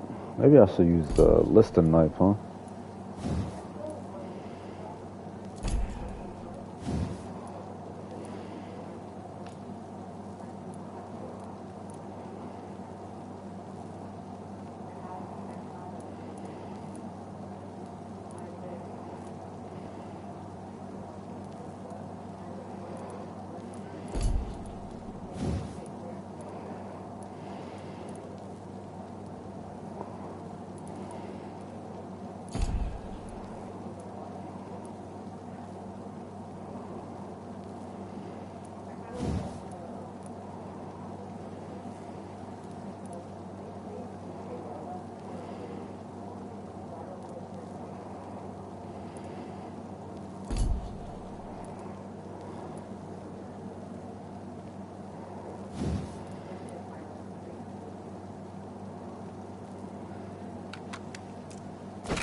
Alright. Where to go? Alright, so let's make some medications now. Van Vasily was infected by Spanish flu, but also has the highly unstable blood of the Scowls. Is the London vampire epidemic transmitted through the flu? I should talk to Dr. Swansea about it. Alright, let me make some medications.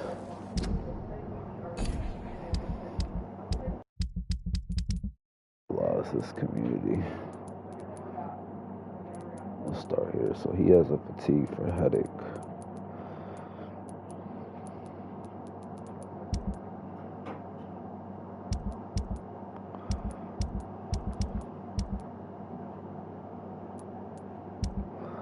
Whitechapel.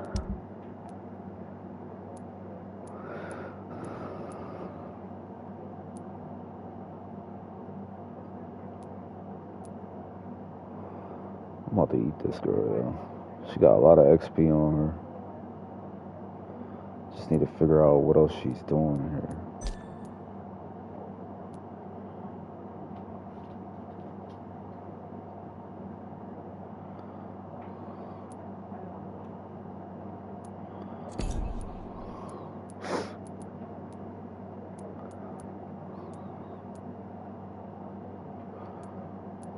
Let me get this guy's treatment.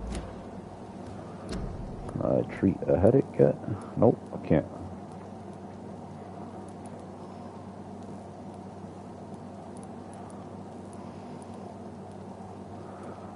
Do some serums, I guess.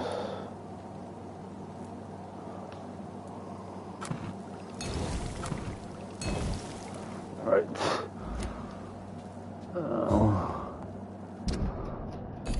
Let me see if I can get this mission done.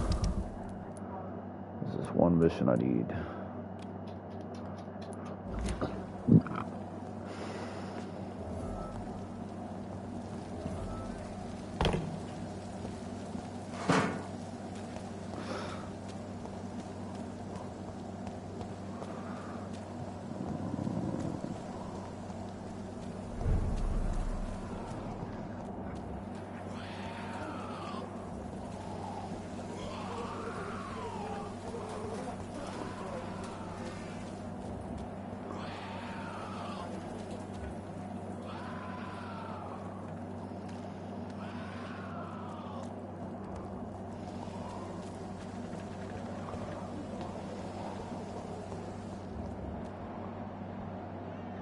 These guys are level 17, bro. I don't know, man. That might have to wait.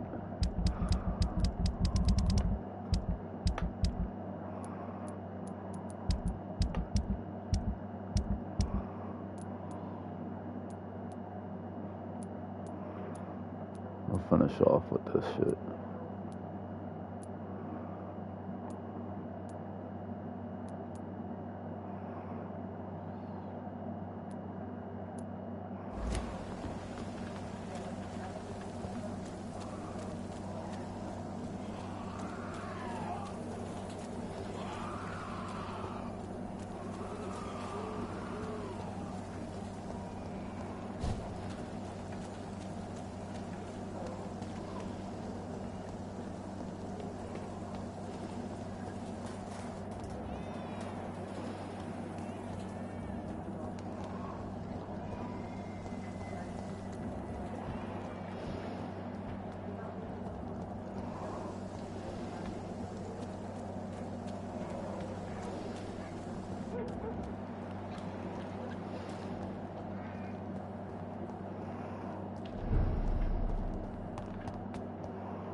For the Swanborough accordion.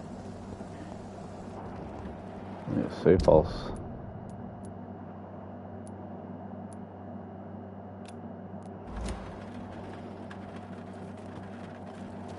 When science fails you, this elixir will give you faith again.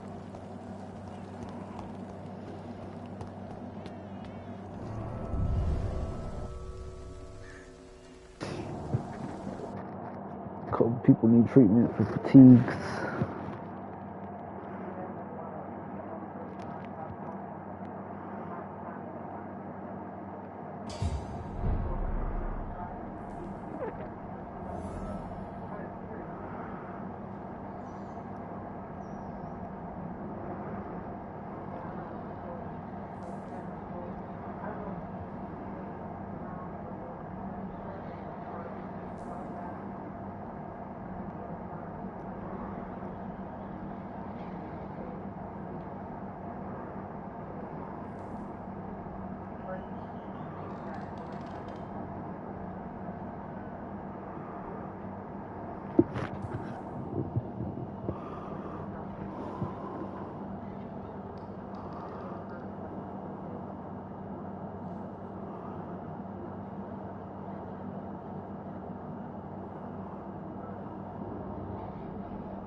Oh.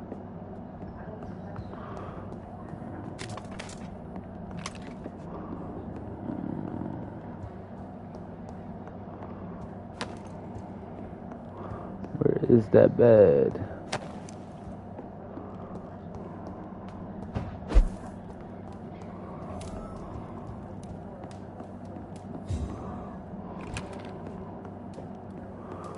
Craft it up. Alright, what do we need? Hold on.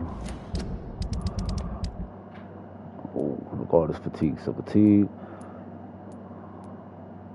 migraine, fatigue. So 3 fatigues. Gotta get that shit.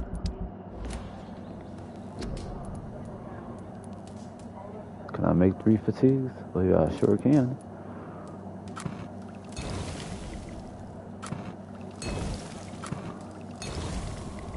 Now what?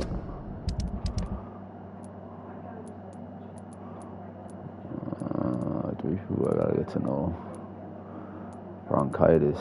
He has a cold, so 1 cold. bronchitis. One cold, one bronchitis.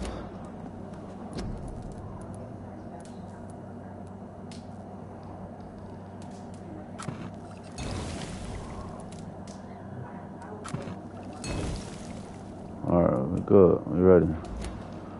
Let's find these people.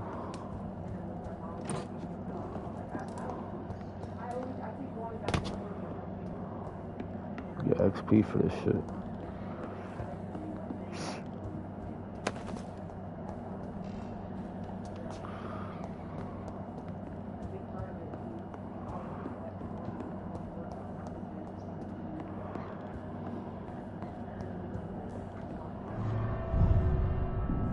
Right.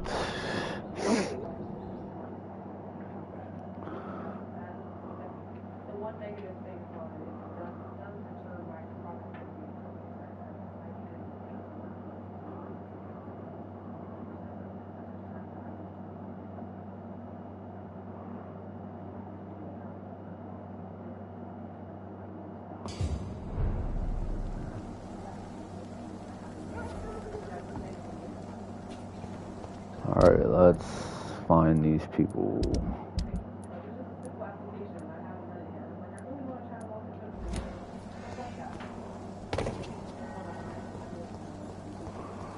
Let's stabilize this community.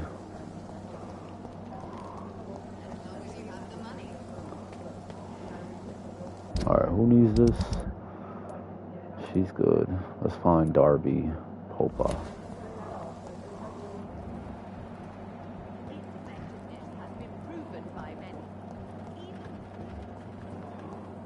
He has bronchitis, we can give that to him.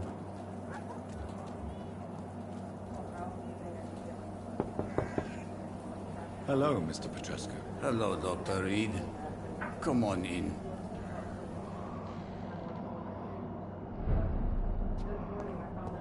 Where you at? Yes? Do you need some help, Mr. Petrescu? I am very tired, but that is all. I don't need you, Doctor.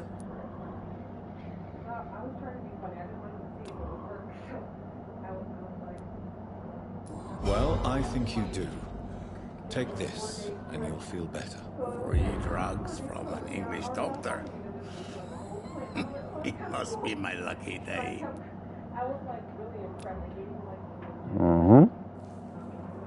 He has 2,000 XP. Ooh. Goodbye, Mr. Petrescu.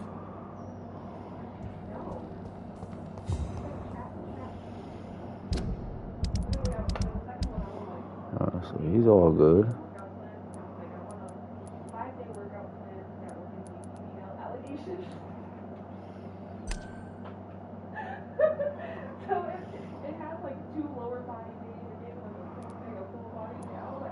I should eat him, bro. We'll save him. We'll save him. Let's go get the rest of these people.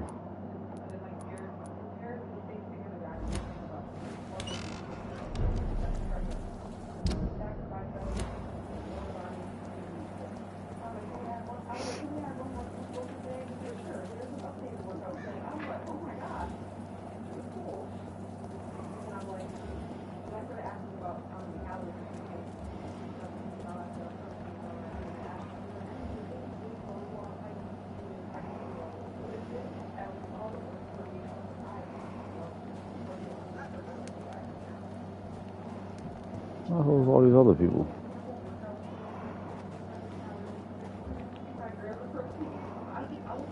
All your problems.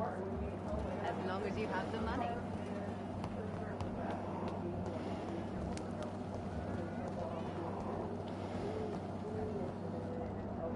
How are you, boy? I'm not your boy, all right? Now piss off. Do you need assistance? Please. Feeling tired these days. There you go. Let's hope nobody steals it from you. Very funny. Goodbye, young man.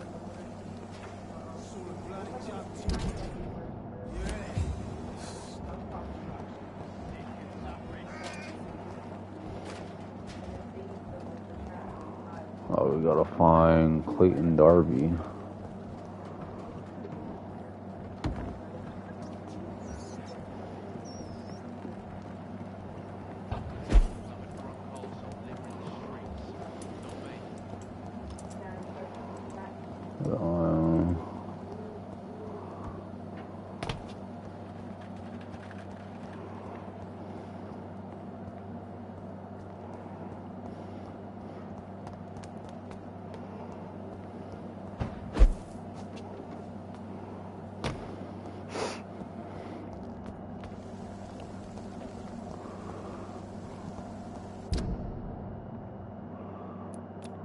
That's where I need to go.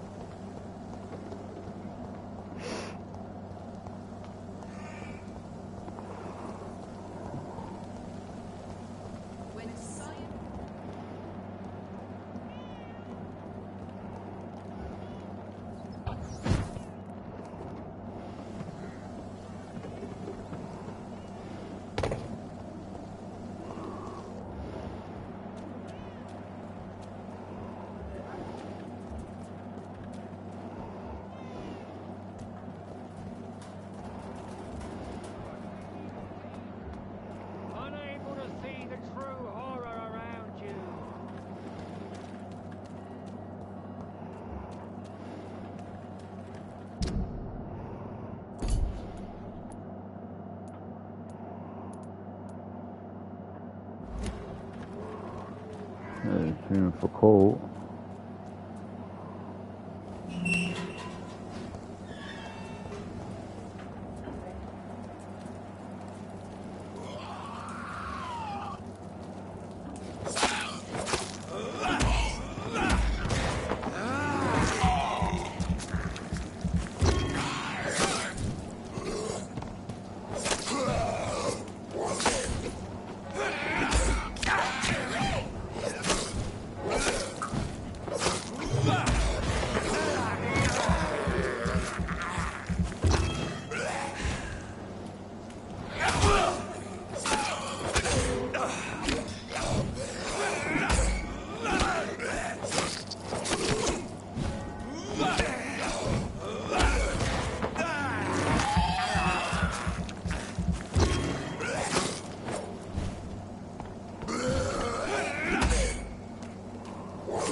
Thought I went that way last time.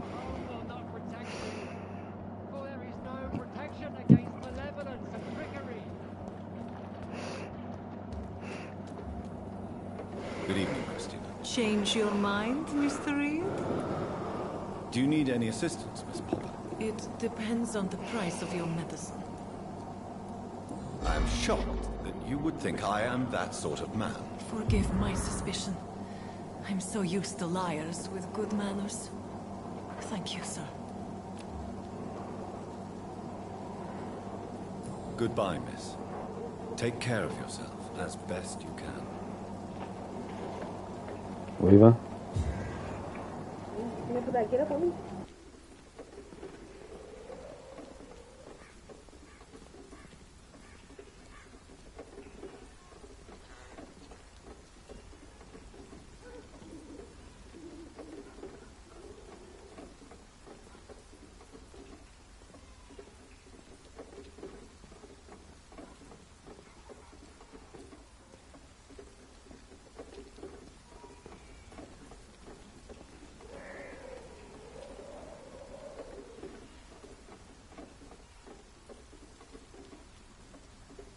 Most of them don't speak English. How am I supposed to interview them?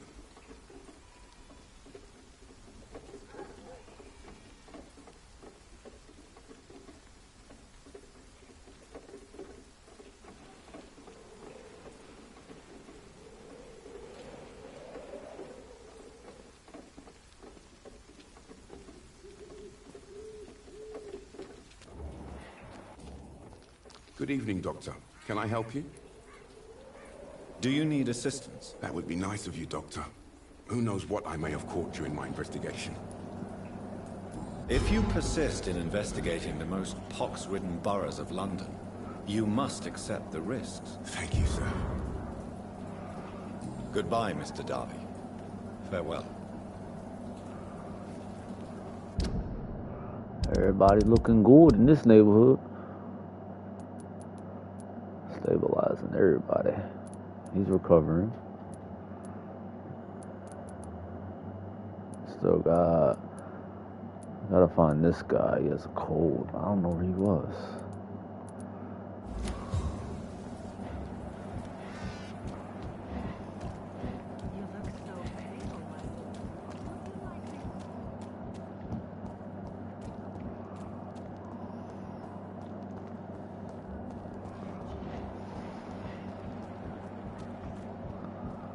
Alright, let's get out of here. I think we're done.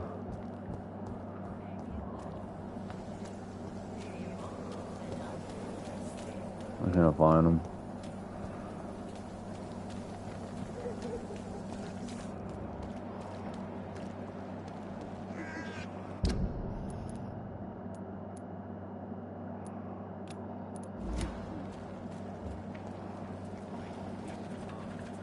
Can't you just look the other way this week, Joe?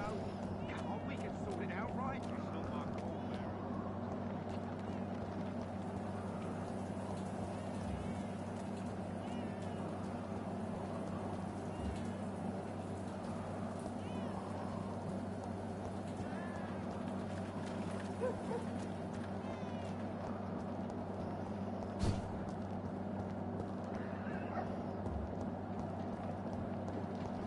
This is no place for you.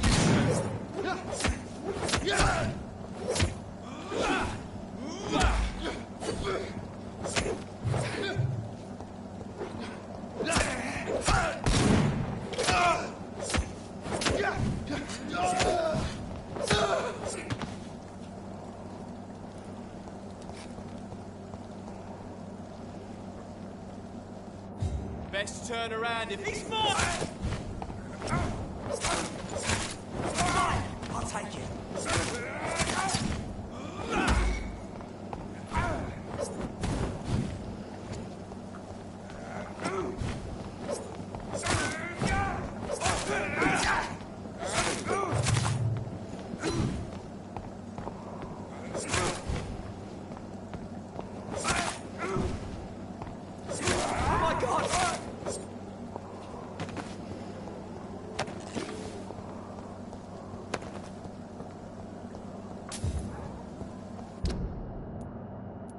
I don't know where I'm going.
upgrade it.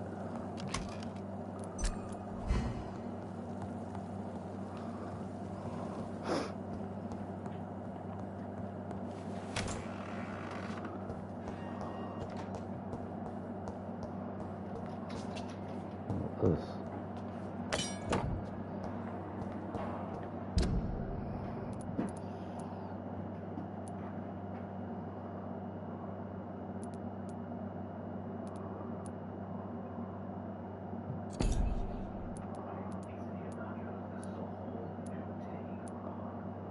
It's the same attack speed, just a little more.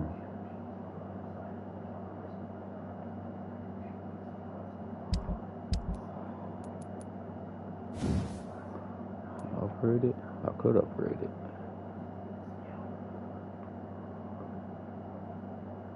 Oh no, I can't.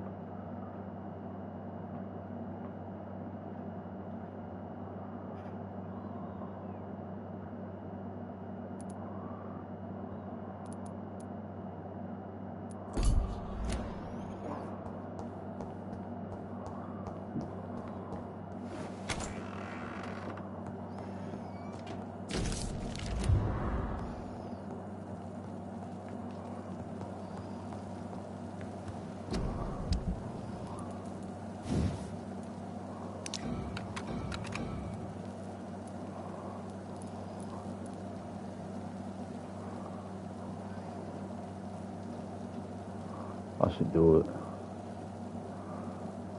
Same attack speed.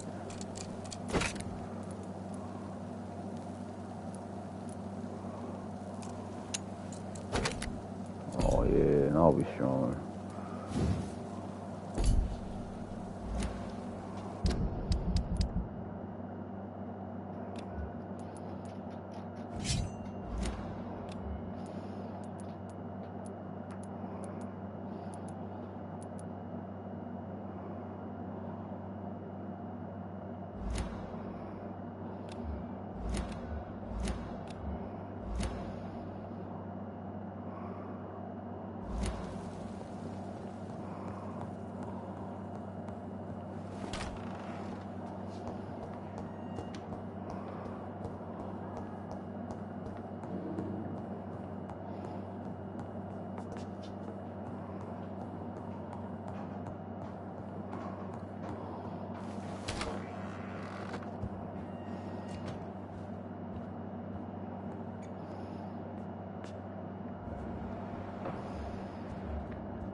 Evening, Edgar.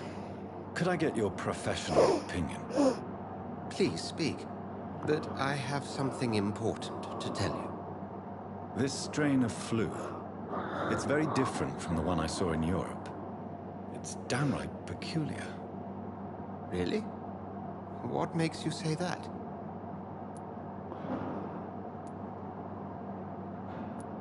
I've just looked at the blood of one of our recently deceased. I see. Do you have anything more to go on? This disease spreads and looks like the Spanish flu, but its effects differ greatly. The London strain is different from the continental one. This is very interesting. Did you find something else? Yes. Unlike the flu, the infected begin to show an increase in outwardly aggressive behavior. More than simple agitation. Once docile people become violent. You mean like rabies? Is there a chance we could create a vaccine, Jonathan, like Pasteur? By the stove, that would be smashing. There's a lot we're not seeing here. But it is spreading, and quickly. If we don't act, the whole city could be lost.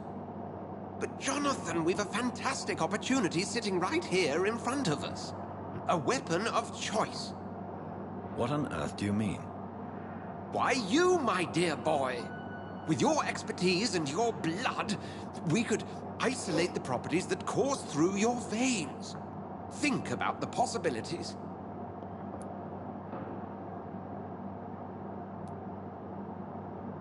And why not? What did Stoker say about the Children of the Night? Well, using my blood, I could create a whole army of vampires. Surely you're joking. We'll discuss this more later. Thank you for your time. No, thank you, Jonathan. But as I said, I needed to talk to you. I have some rather bad news. Yes? I'm afraid it's your sister. My sister? She's to be buried this evening at Whitechapel Cemetery. Your mother published the obituary this morning. I see. I'm sorry, Jonathan. Please accept my condolences.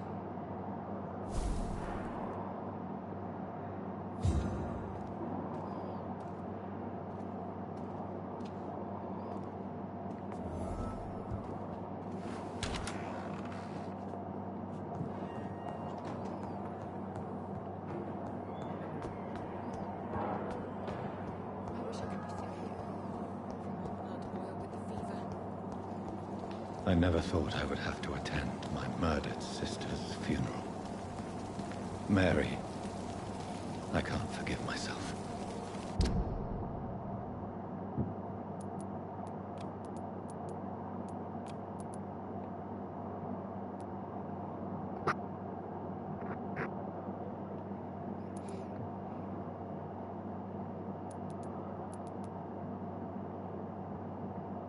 I'll find the truth about what happened to us.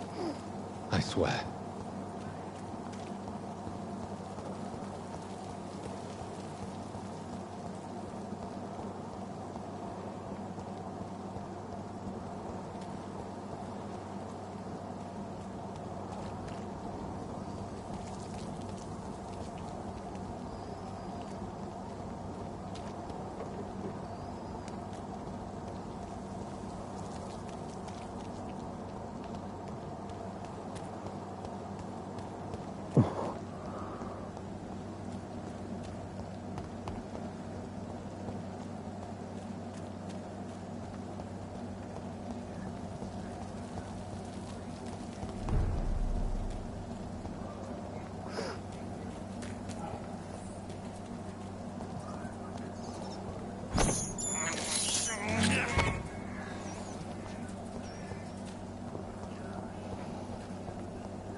That's what you do with leeches. What you say?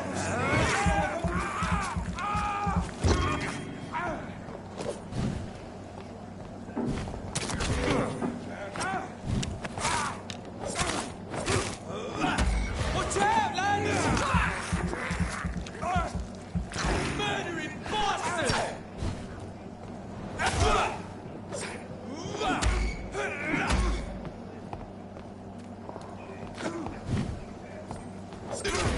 Down! Finish it!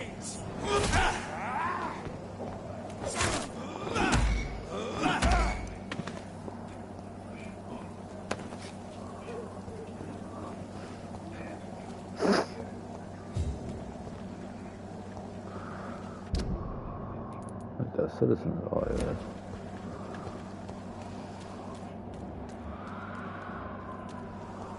Let's do it.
Dear sister, I don't know if I have the strength.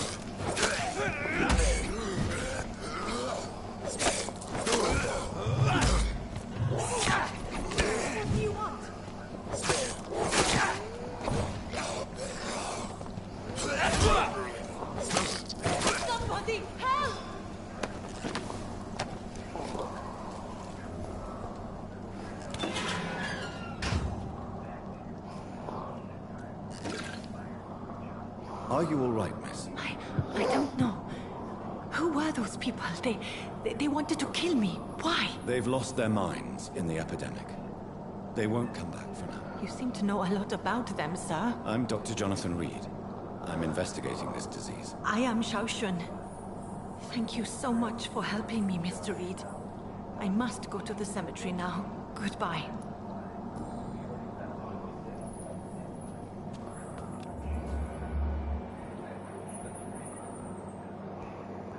Carnage. Is Father Whitaker's disciple among the... This man's far too old to be Samuel. No. By the look of his clothes, this man's a docker. Samuel isn't here. I had better follow the blood trail.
Fuck. I used too much of that blood.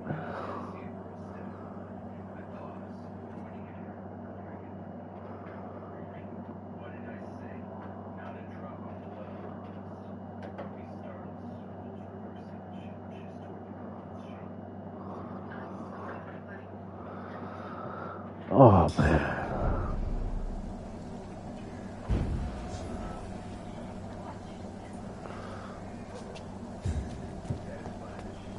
I'm going the wrong way.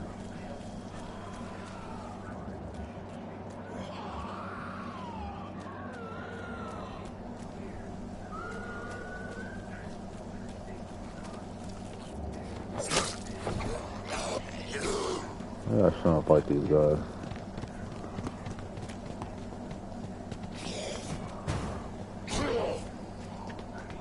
So many of them.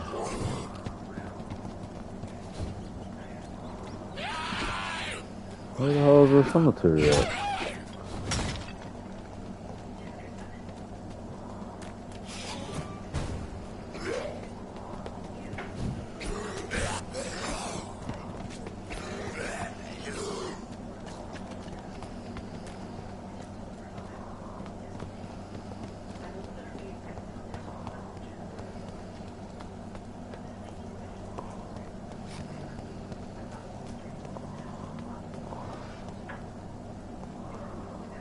Too many of those dudes. Since I can't reveal myself to my mother now, I must find a discreet spot to attend the ceremony.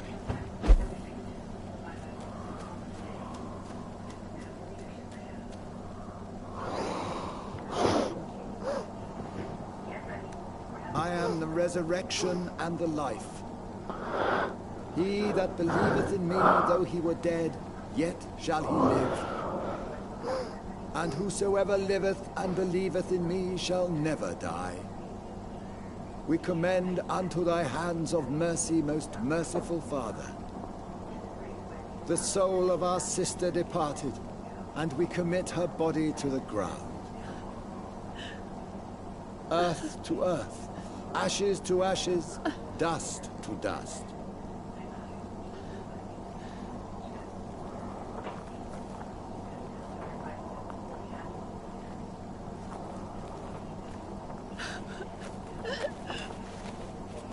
Why kill my Mary and stick her here in this cold, god-awful place?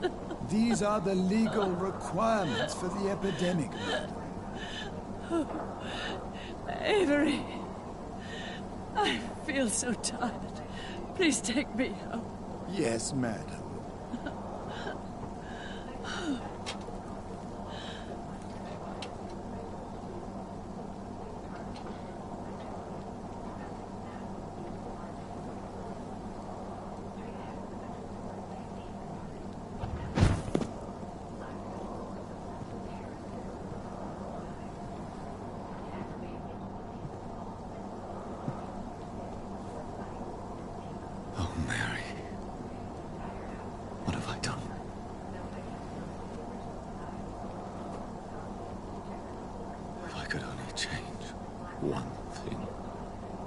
One thing.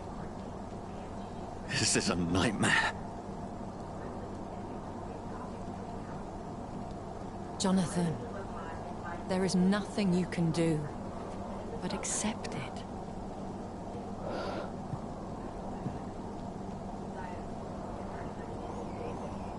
What brings you here? I thought you could use the company. I am so sorry for your loss, Jonathan.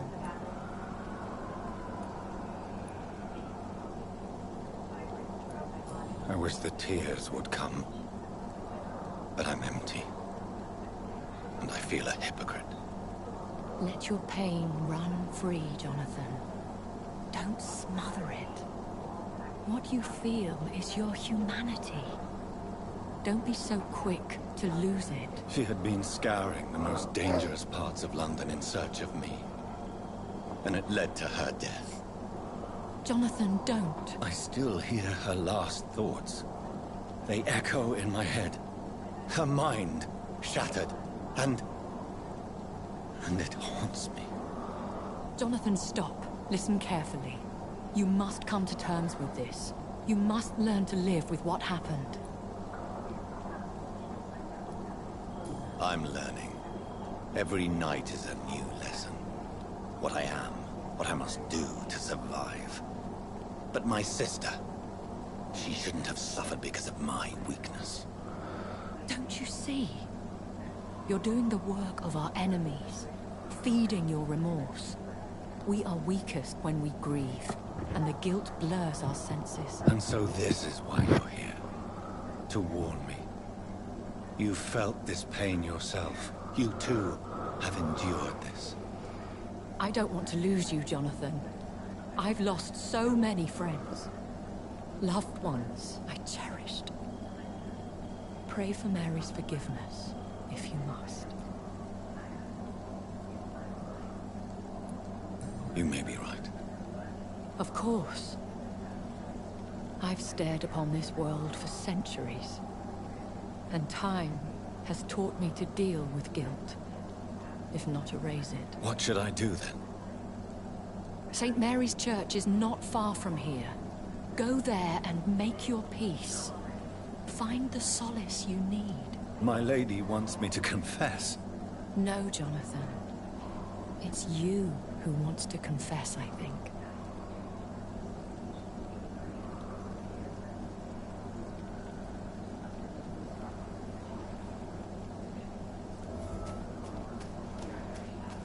Gotta go through all these skulls again.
I thought I was going this way.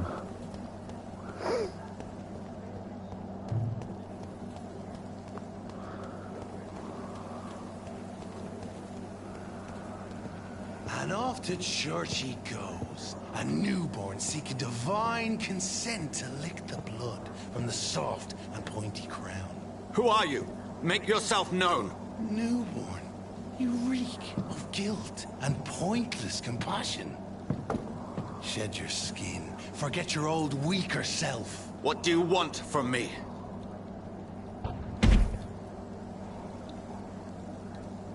Ascalon does not approve of lone wolves who bring unwanted eyes to our pastures. So your name is Ascalon? Ascalon's will is vampire law. Learn them, abide by them, or I shall return as your judge and jury.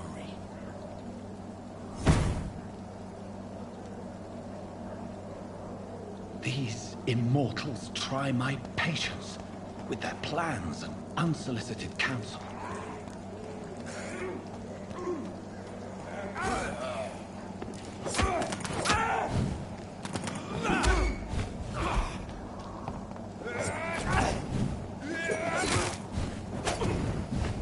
The power of the Lord commands you!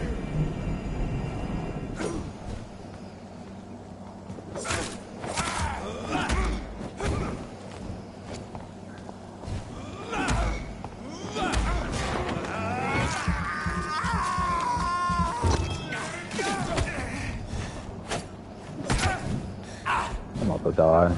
I'm stuck.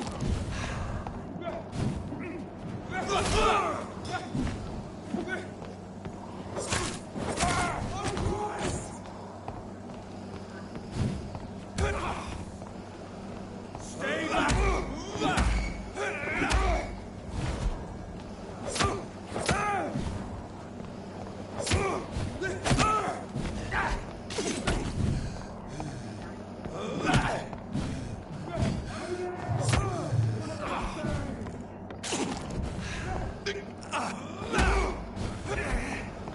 Dude, Queen.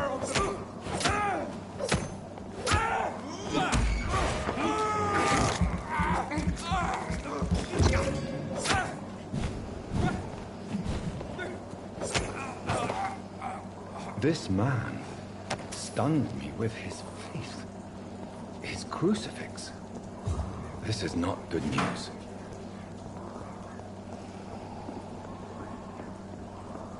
That is stronger, bro. Over there!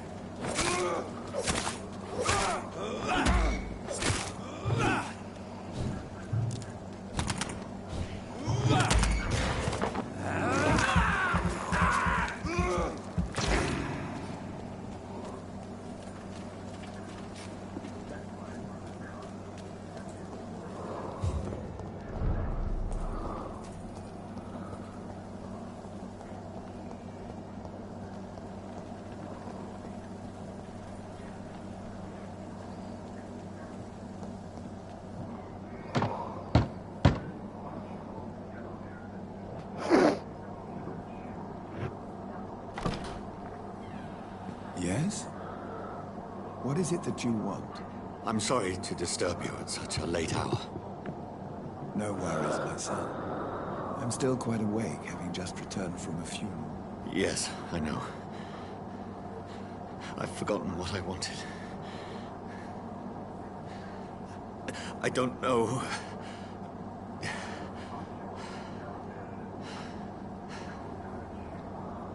May I help you, child?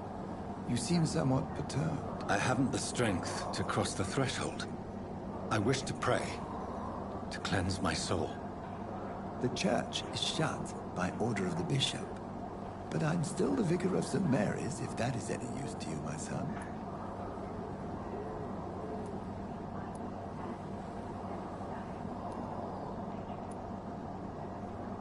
You seem to me a good soul, Vicar.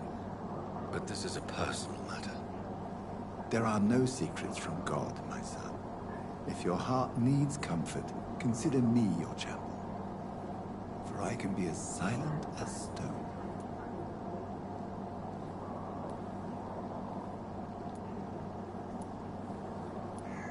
I've made myself perfectly clear. This is a private matter. Your eyes burn with rage, yet I see the pain that lies beyond. I am here to lighten the burden of all God's creatures. Whatever you tell me is between us and the Lord. Very well, priest. As you seem quite adamant. Open your heart, my son. Tell me what burdens you. With whom do you wish to speak?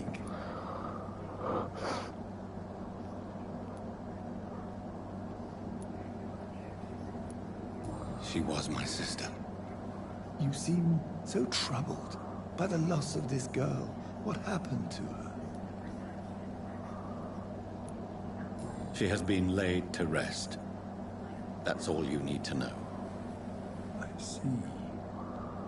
And how are you feeling, my son? She died because of me. How do you think I feel? I have a final question for you, my son. This is of the utmost importance. Ask your question, Vicar. What would you like her to know? I killed you.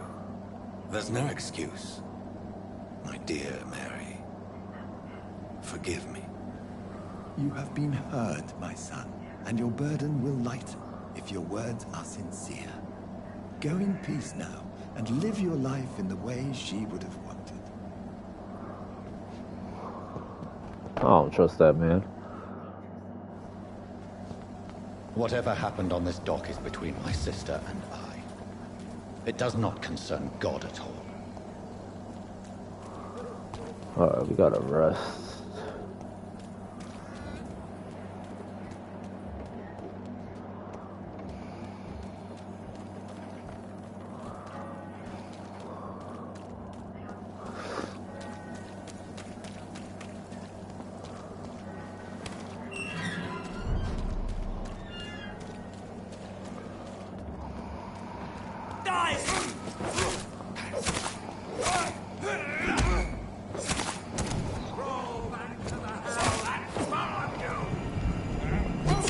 God damn.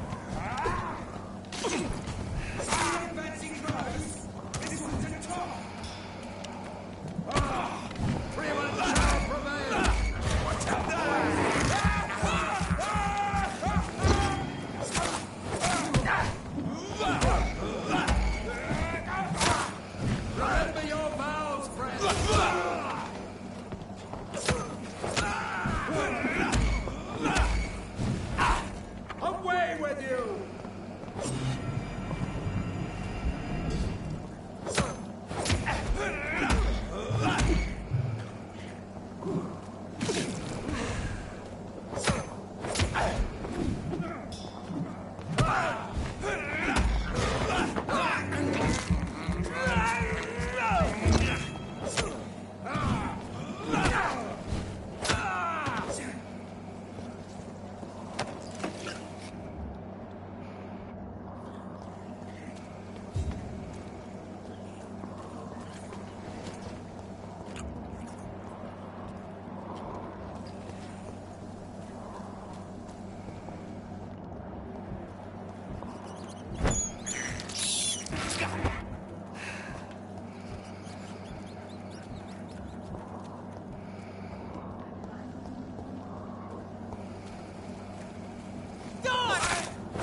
Getting that XP.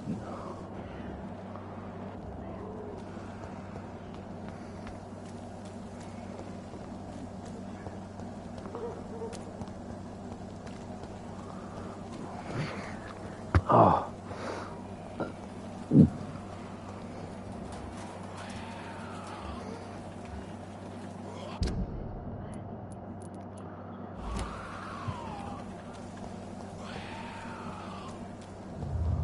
Remorse and pain are precious when binding you to the earth.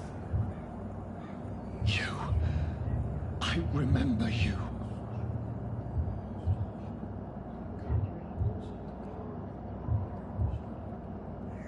Fear be gone. I would harm no child of my making. This is your doing. You made me. Made me this creature. What are you? I am the land. You are our champion.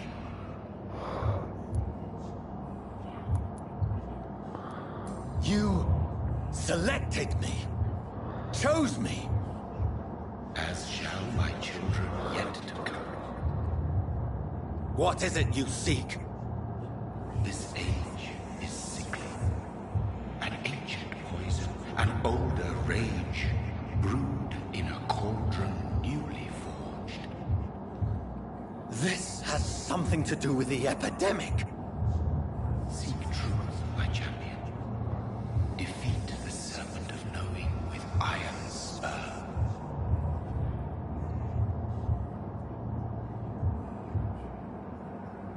I've had enough of others making decisions for me, pretending to know how I should feel or behave. So the vampire who made me is some sort of disembodied entity? Or was he just projecting this vision in my mind? Maybe Edgar can help me with this one.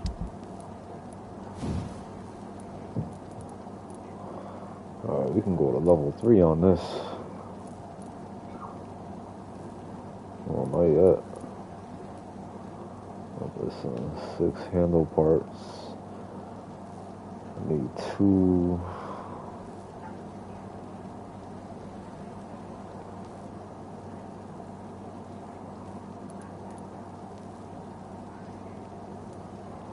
I need 2 handle. Yeah, 6 handle parts and lead plates. See if I can get there.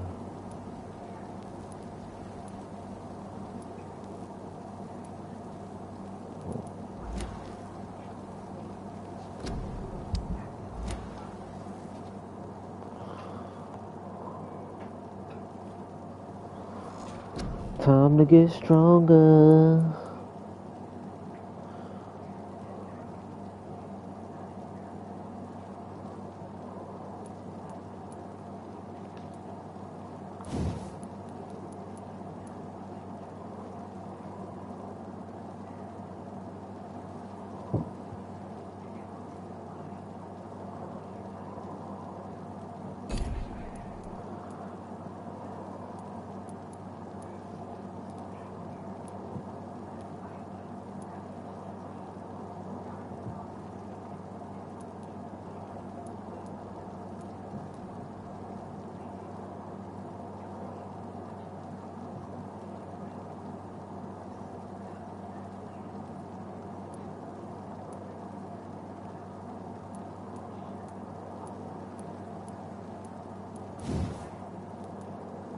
No, I'm gonna stay outside.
I need to eat people, bro. I need to get stronger. What was this? Oh, these are people getting sick.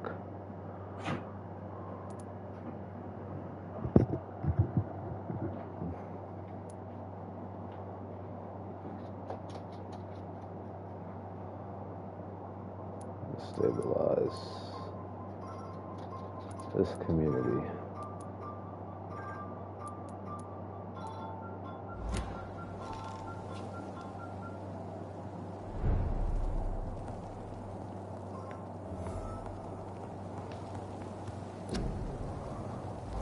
Let's see, what do I need?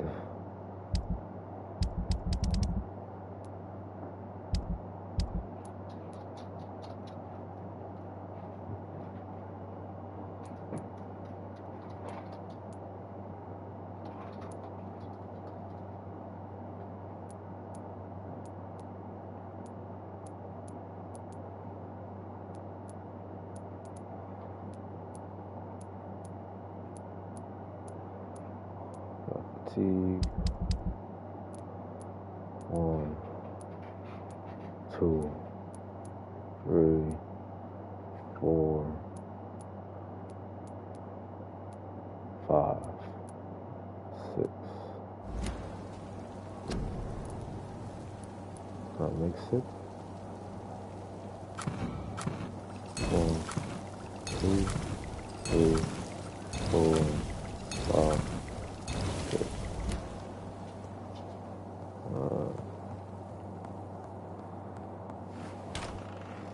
Some of these people.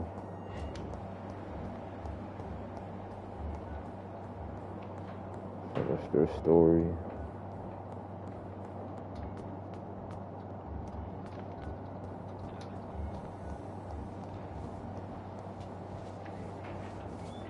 Good evening, Nurse Brannigan. Good evening, Doctor. Do you require medical assistance, Nurse? I will be fine. As soon as I can get some sleep.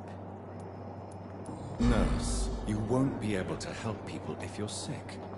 Take this, and do try to get some rest. I'll try, Dr. Reed. Thank you. Goodbye, Nurse. Call me if you need assistance.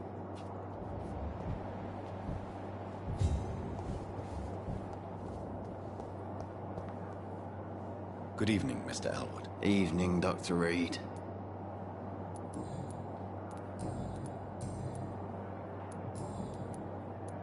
Soldier, do you need assistance? Not really. I think I caught something in this bloody hospital.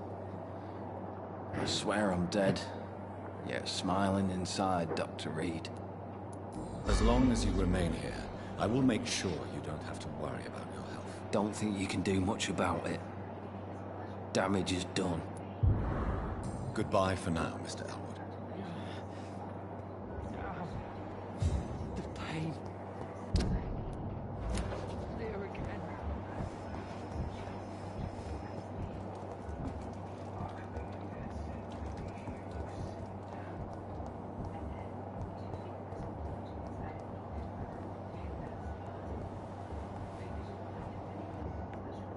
I'm quite busy right now, Dr. Reed. I don't know what you've heard about me, but I have already proved my value as a practitioner. I don't question your skills, Dr. Reed, but your motive. Is it money, fame, or are you truly dedicated? And what exactly is that supposed to mean? I served in the war just like you. But unlike you, I did not use the wounded to play the modern sorcerer. Be careful what you insinuate, Dr. Ackroyd. I only want you to admit you used those men to improve your theories. I don't see any reason why I should justify my actions to you. That's true, Dr. Reed. The only judge has to be yourself. The question is, are you judging yourself hard enough? It seems you have bad memories of your military service. I refuse to see this industrial slaughter as scientific progress. War only reveals the worst in men. We can at least agree on something, Dr. Ackroyd. Do you need my assistance? Don't be ridiculous. I'm capable of dealing with this myself. I've just not taken the time to do so. Then you are lucky that I have taken the time to do so. Consider it a gesture of solidarity between professionals. I wish this hospital could have received as much attention from you, Dr. Reed. We do not see you in surgery very often. Thank you for your time. We'll talk later.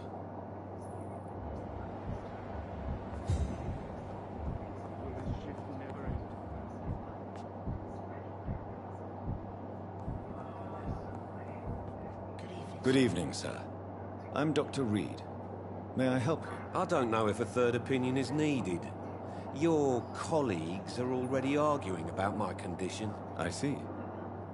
Would you mind telling me more about your situation? I'm Harvey Fiddick. All I want is to get me bloody arm fixed properly.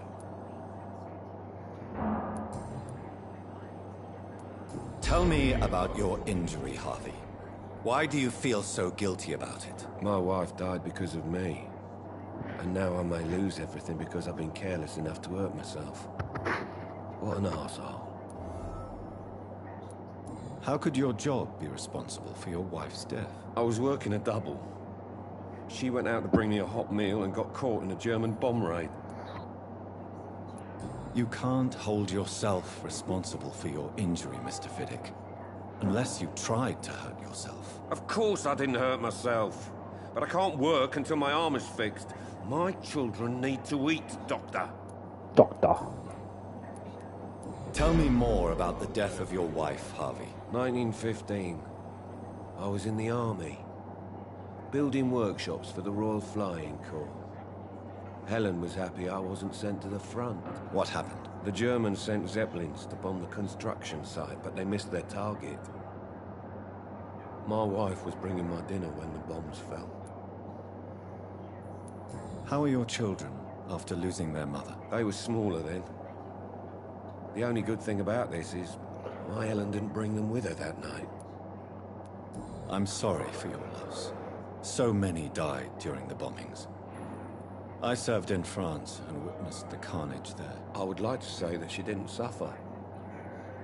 Truth is, I have no idea. I just know that I'm all that me kids have. Poor little bleeders.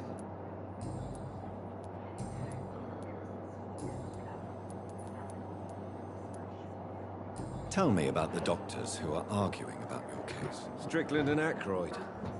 They both want the best for me, but there's a lot of pride there. Doctors are no different from carpenters, it seems. What do you mean? I often had professional arguments with rivals on a building site. Difference is, I disagreed about wooden nails, not flesh and bones.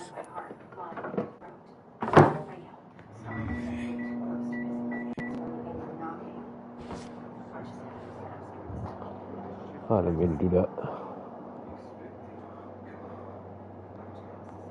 I'm stuck.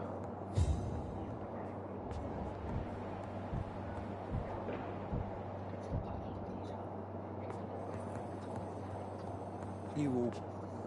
Good evening, Mr. Fiddick. Good evening, Dr. Reed. Any news about my operation?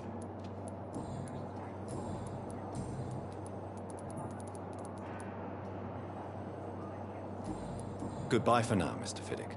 I'll see you later. I will not let you down,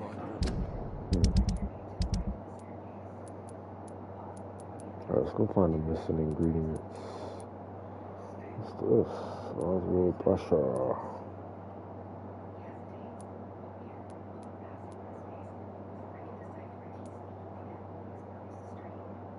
Let's see.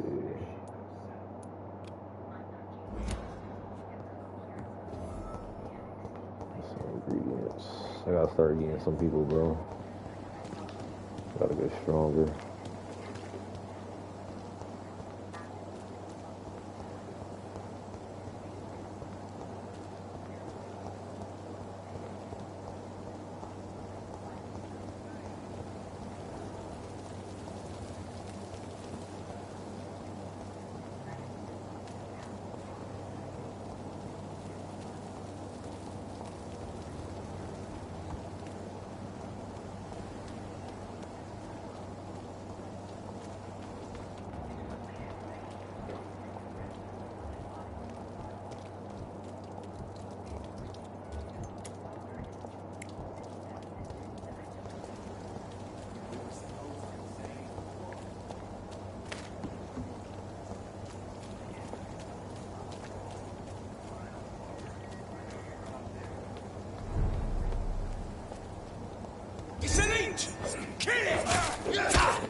Oh no.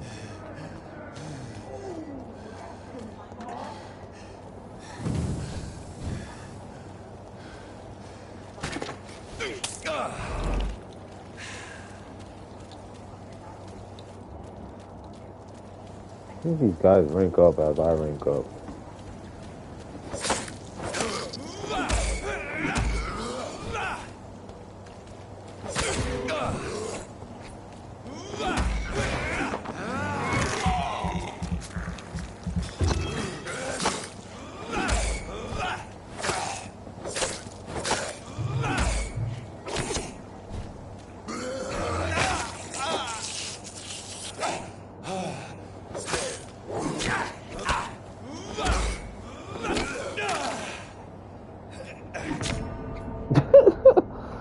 I don't even know why I tried it.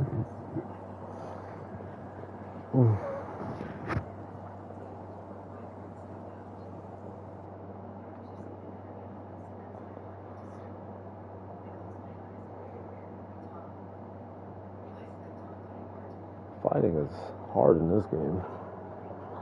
What the fuck?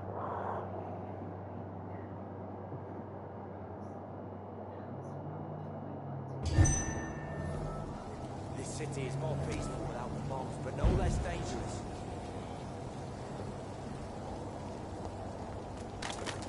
Oh, this again. I think I have to go that way.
Opium is one of the main ingredients of Strickland's medication.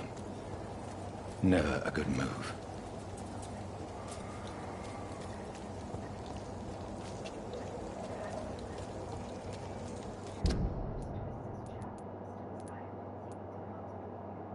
Back to the hospital.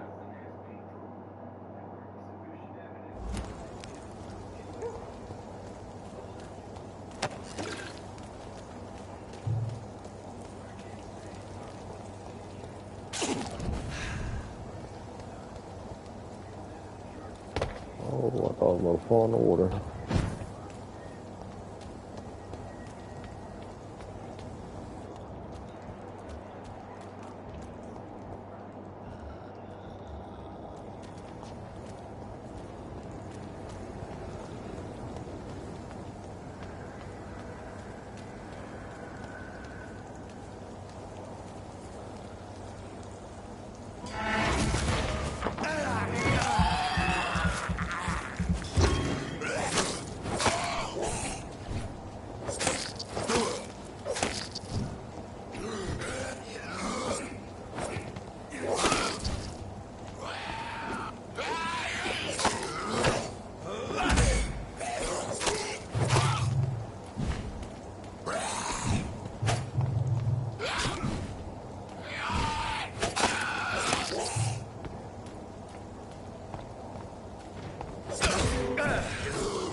This is an impressive knife.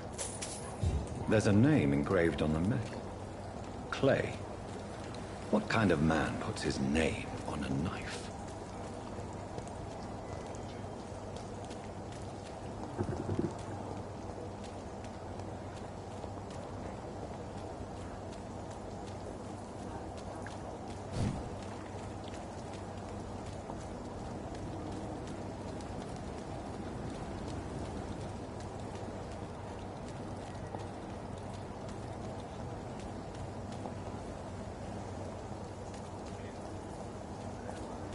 Shoot.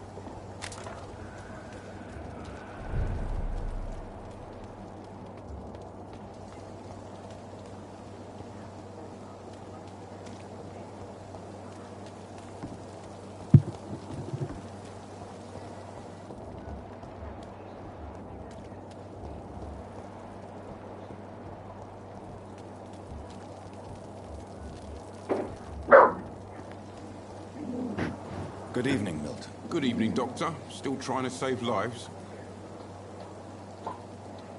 Do you need any medical help, Milton? I'm afraid I do. Like everyone in this hospital. It's a sad state of affairs when even the hospital workers are worried about disease. Our job brings us into contact with all kinds of infections, Milton. There's no shame in being ill while you're in a hospital. That's easy for you to say, Doctor. I get the feeling you don't fall sick often. And thanks, anyway. Goodbye, Milton.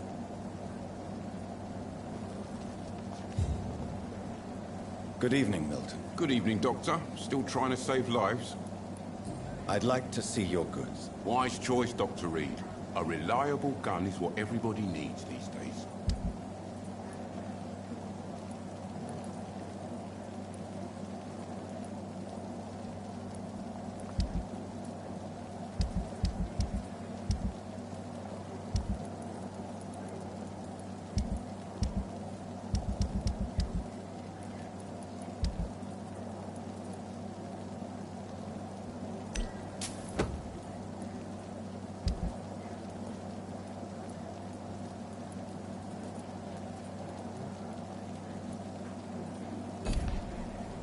Right.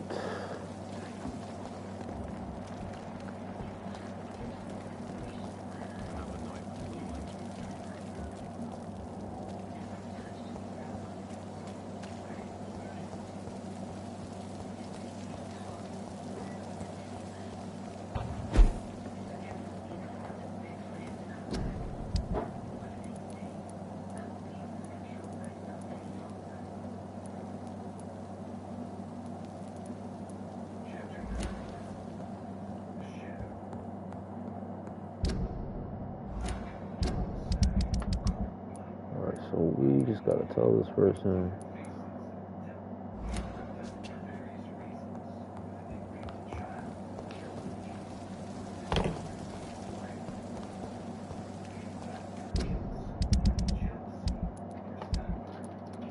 Thank you. Oh, this trick one.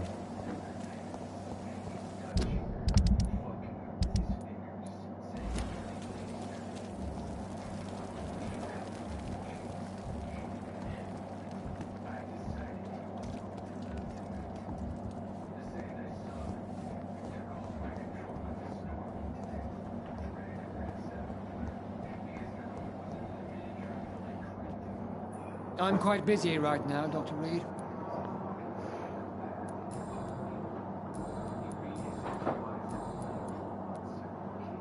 Thank you for your time. We'll talk later. Where is he at? Strickland.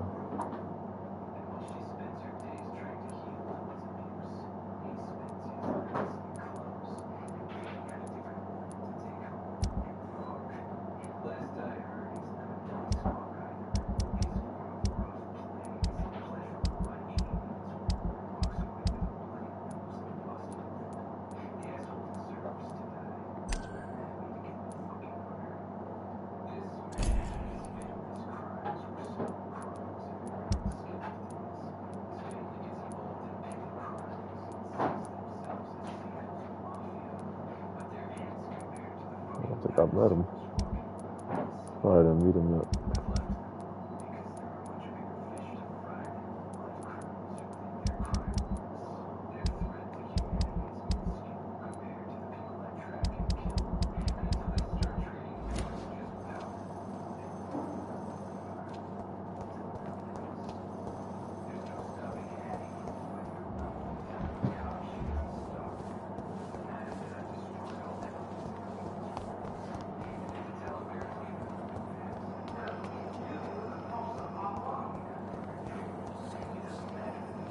Good evening, Miss Howcroft. How are you tonight? I need blood, Doctor. Warm, rich, vibrant blood. I'll leave you, Mistress of the Dark, to your nocturnal activities. Let's see if I can get that now.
I glitched him.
How you hit me, bro?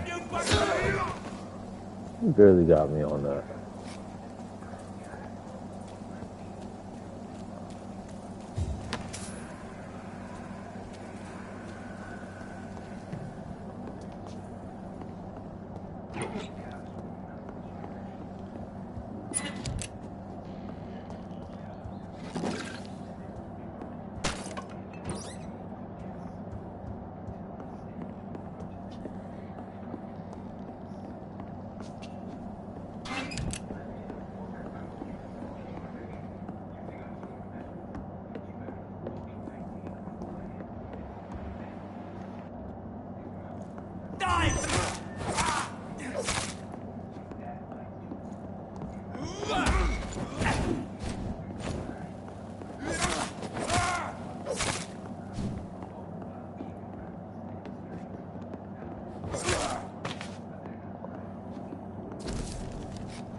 Done with that one. Let's go back.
Good evening, Miss Howcroft. How are you tonight? I need blood, Doctor. Warm, rich, vibrant blood. I have made inquiries about the men who were tracking you, Miss Howcroft. I did not expect a mortal to have this sort of courage. Speak, Doctor. Why are they hunting me down?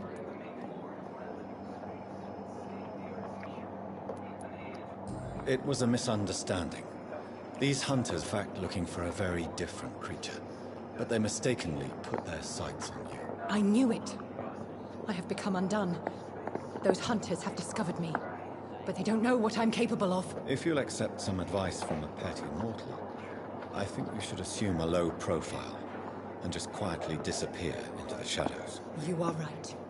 And you have served me well, mortal. Take this as a reward for your time. Perhaps I will allow you to drink deep of my blood. One day. Thank you. I'll keep that proposition in mind.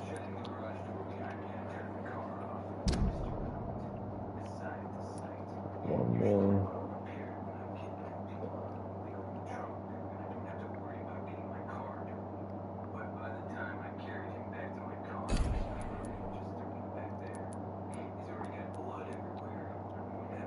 Might have to get her.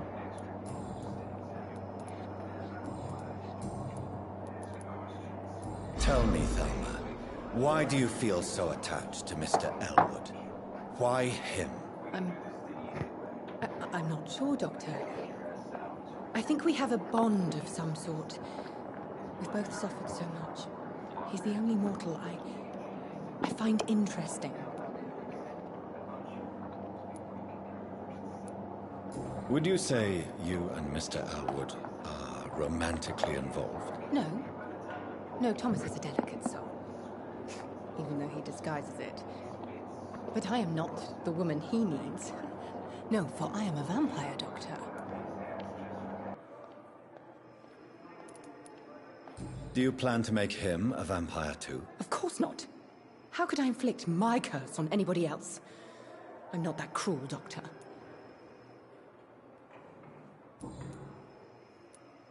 Tell me, Thelma, what do you really know about vampires? I saw one and he saw me. I watched him hunt and kill. I saw his terrible wounds heal as his victim died. And then I knew I was saved. You mean you actually saw a vampire? Here in London?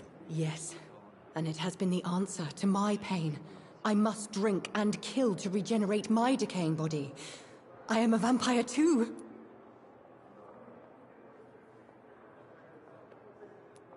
You have no idea what problems your claim could cause if heard by the wrong people, Miss Howcroft. You must stop this nonsense, now. Why fear the truth? Strange things live in the dark, Dr. Reed. Strange and ancient beings that were here before this island even had a name. I think it's time. She is max quality now. I'm going to embrace her.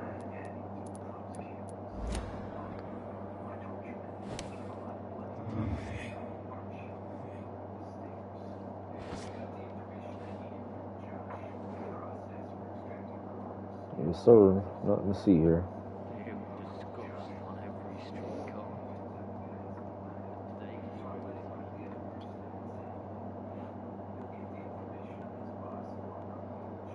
I should do it right here. Walk.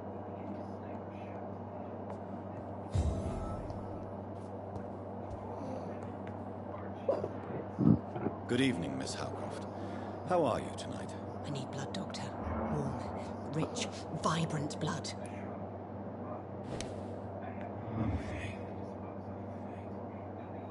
I gotta follow the shadows. That's what I gotta do. I forgot that was a thing.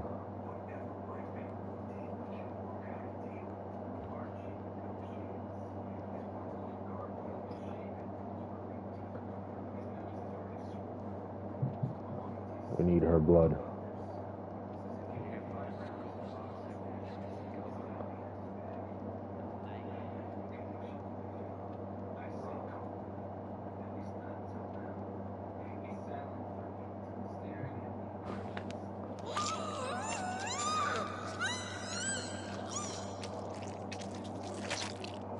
Over. Why kill me, brother? We could have ruled this land together and forever.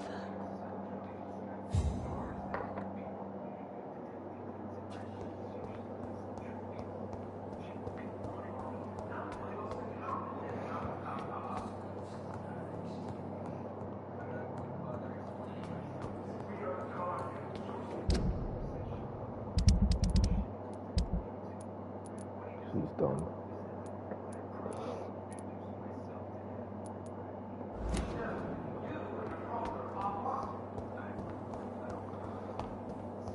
Let's go get this guy his medicine.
nothing left.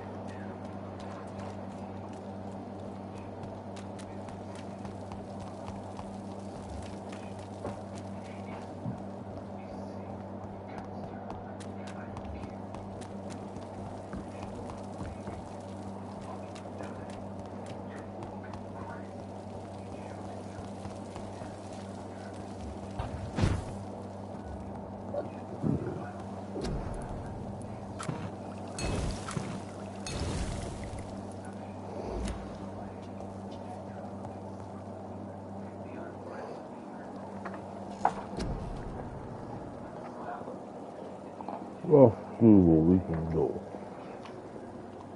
Got 2,000 now.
Ruthless.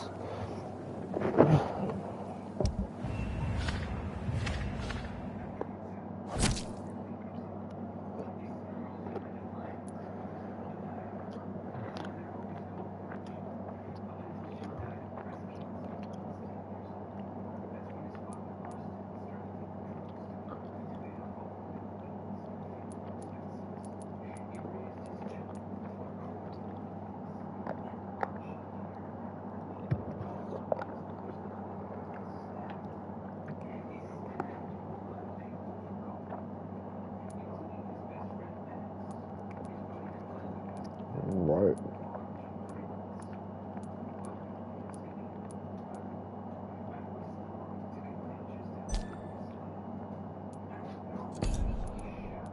That man left.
Sweet girl. Good evening, Mr. Fiddick. Good evening, Dr. Reed. Any news about my operation? Is there anything else that's bothering you? Can I help in any way? Really? Why has no one else asked me that since I got here? I thought I was in a hospital. Unfortunately, you are not the only person who needs help. And complaining about it won't do you any good. Well, perhaps you're right, Dr. Reed. I'm sure if me missus was still alive, she wouldn't be happy with me going on like this. Goodbye for now, Mr. Fiddick. I'll see you later.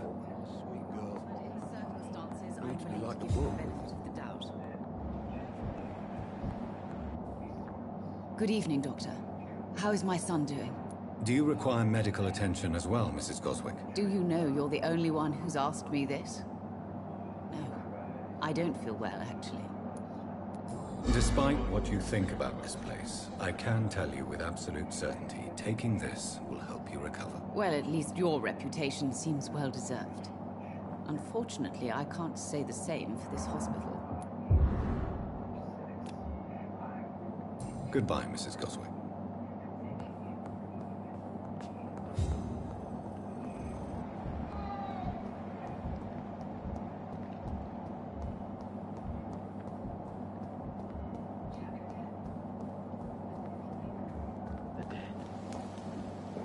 Good evening, Dr. Reed. Such a pleasure to see you again. Do you need medical attention? Well, the proximity of the dead is not the most healthy company, even if the quiet can be appreciated. Oh, I'll have no more. I will see you later. Goodbye, Mr. Chidana. Never ceases to amaze me how you, the dead.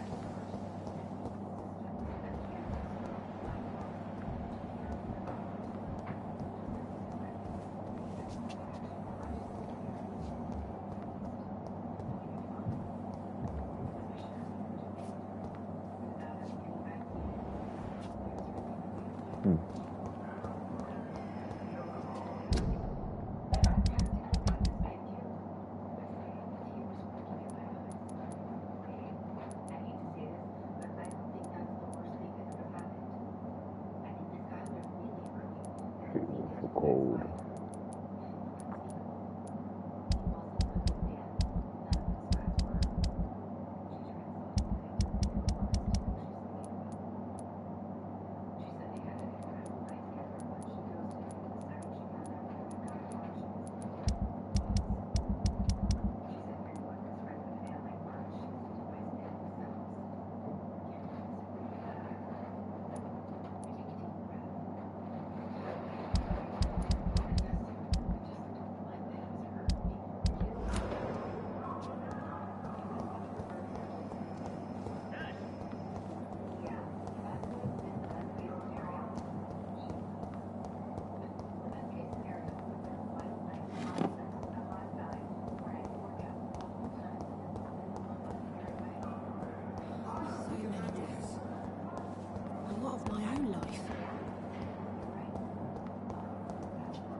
Of my own life.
This is not it.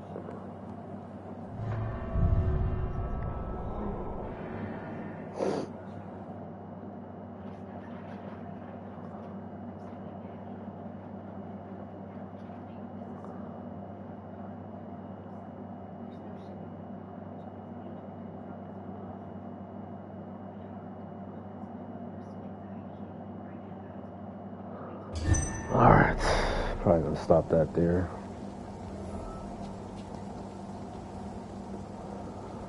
Yep.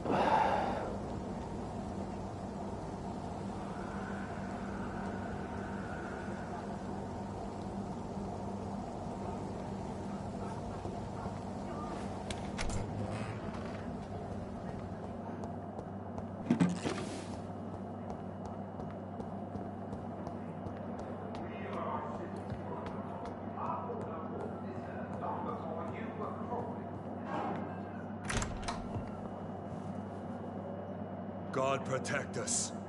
You've got a leech in the hospital. Yes, my hospital. My mission is to heal while you go about warring. You've set the table for a snake. I wonder why there's venom in your food. I'm growing tired of your song. You're a woodsman, McCullum, not a doctor. Return to your hunt. Remember, I've a good nose for machinations. I can flare the scent at a mile. You can't hide from the god. Leave him, Jonathan. This is sacred ground. Neutral territory. And I just had the carpet cleaned.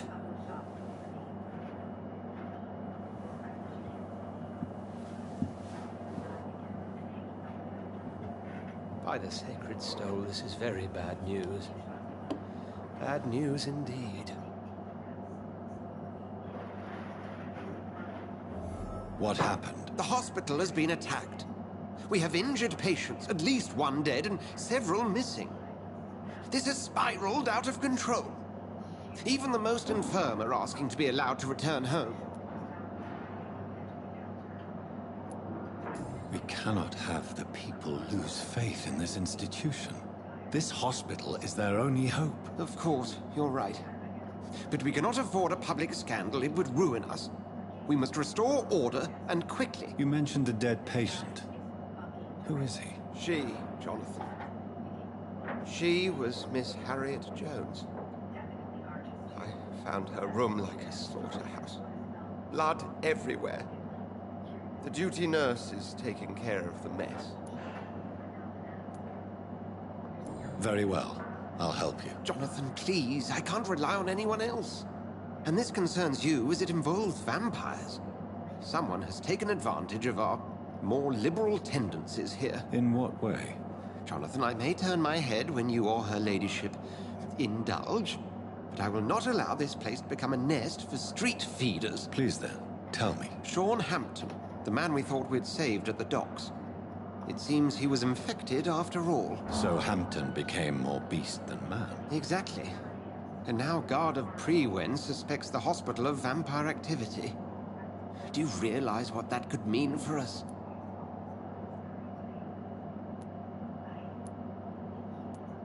Rest assured, I will protect you and your staff. McCullum is a fanatic. The Guard will stop at nothing. You don't know what they're capable of, Jonathan. Very well. Since I brought Mr. Hampton here, I will put an end to this.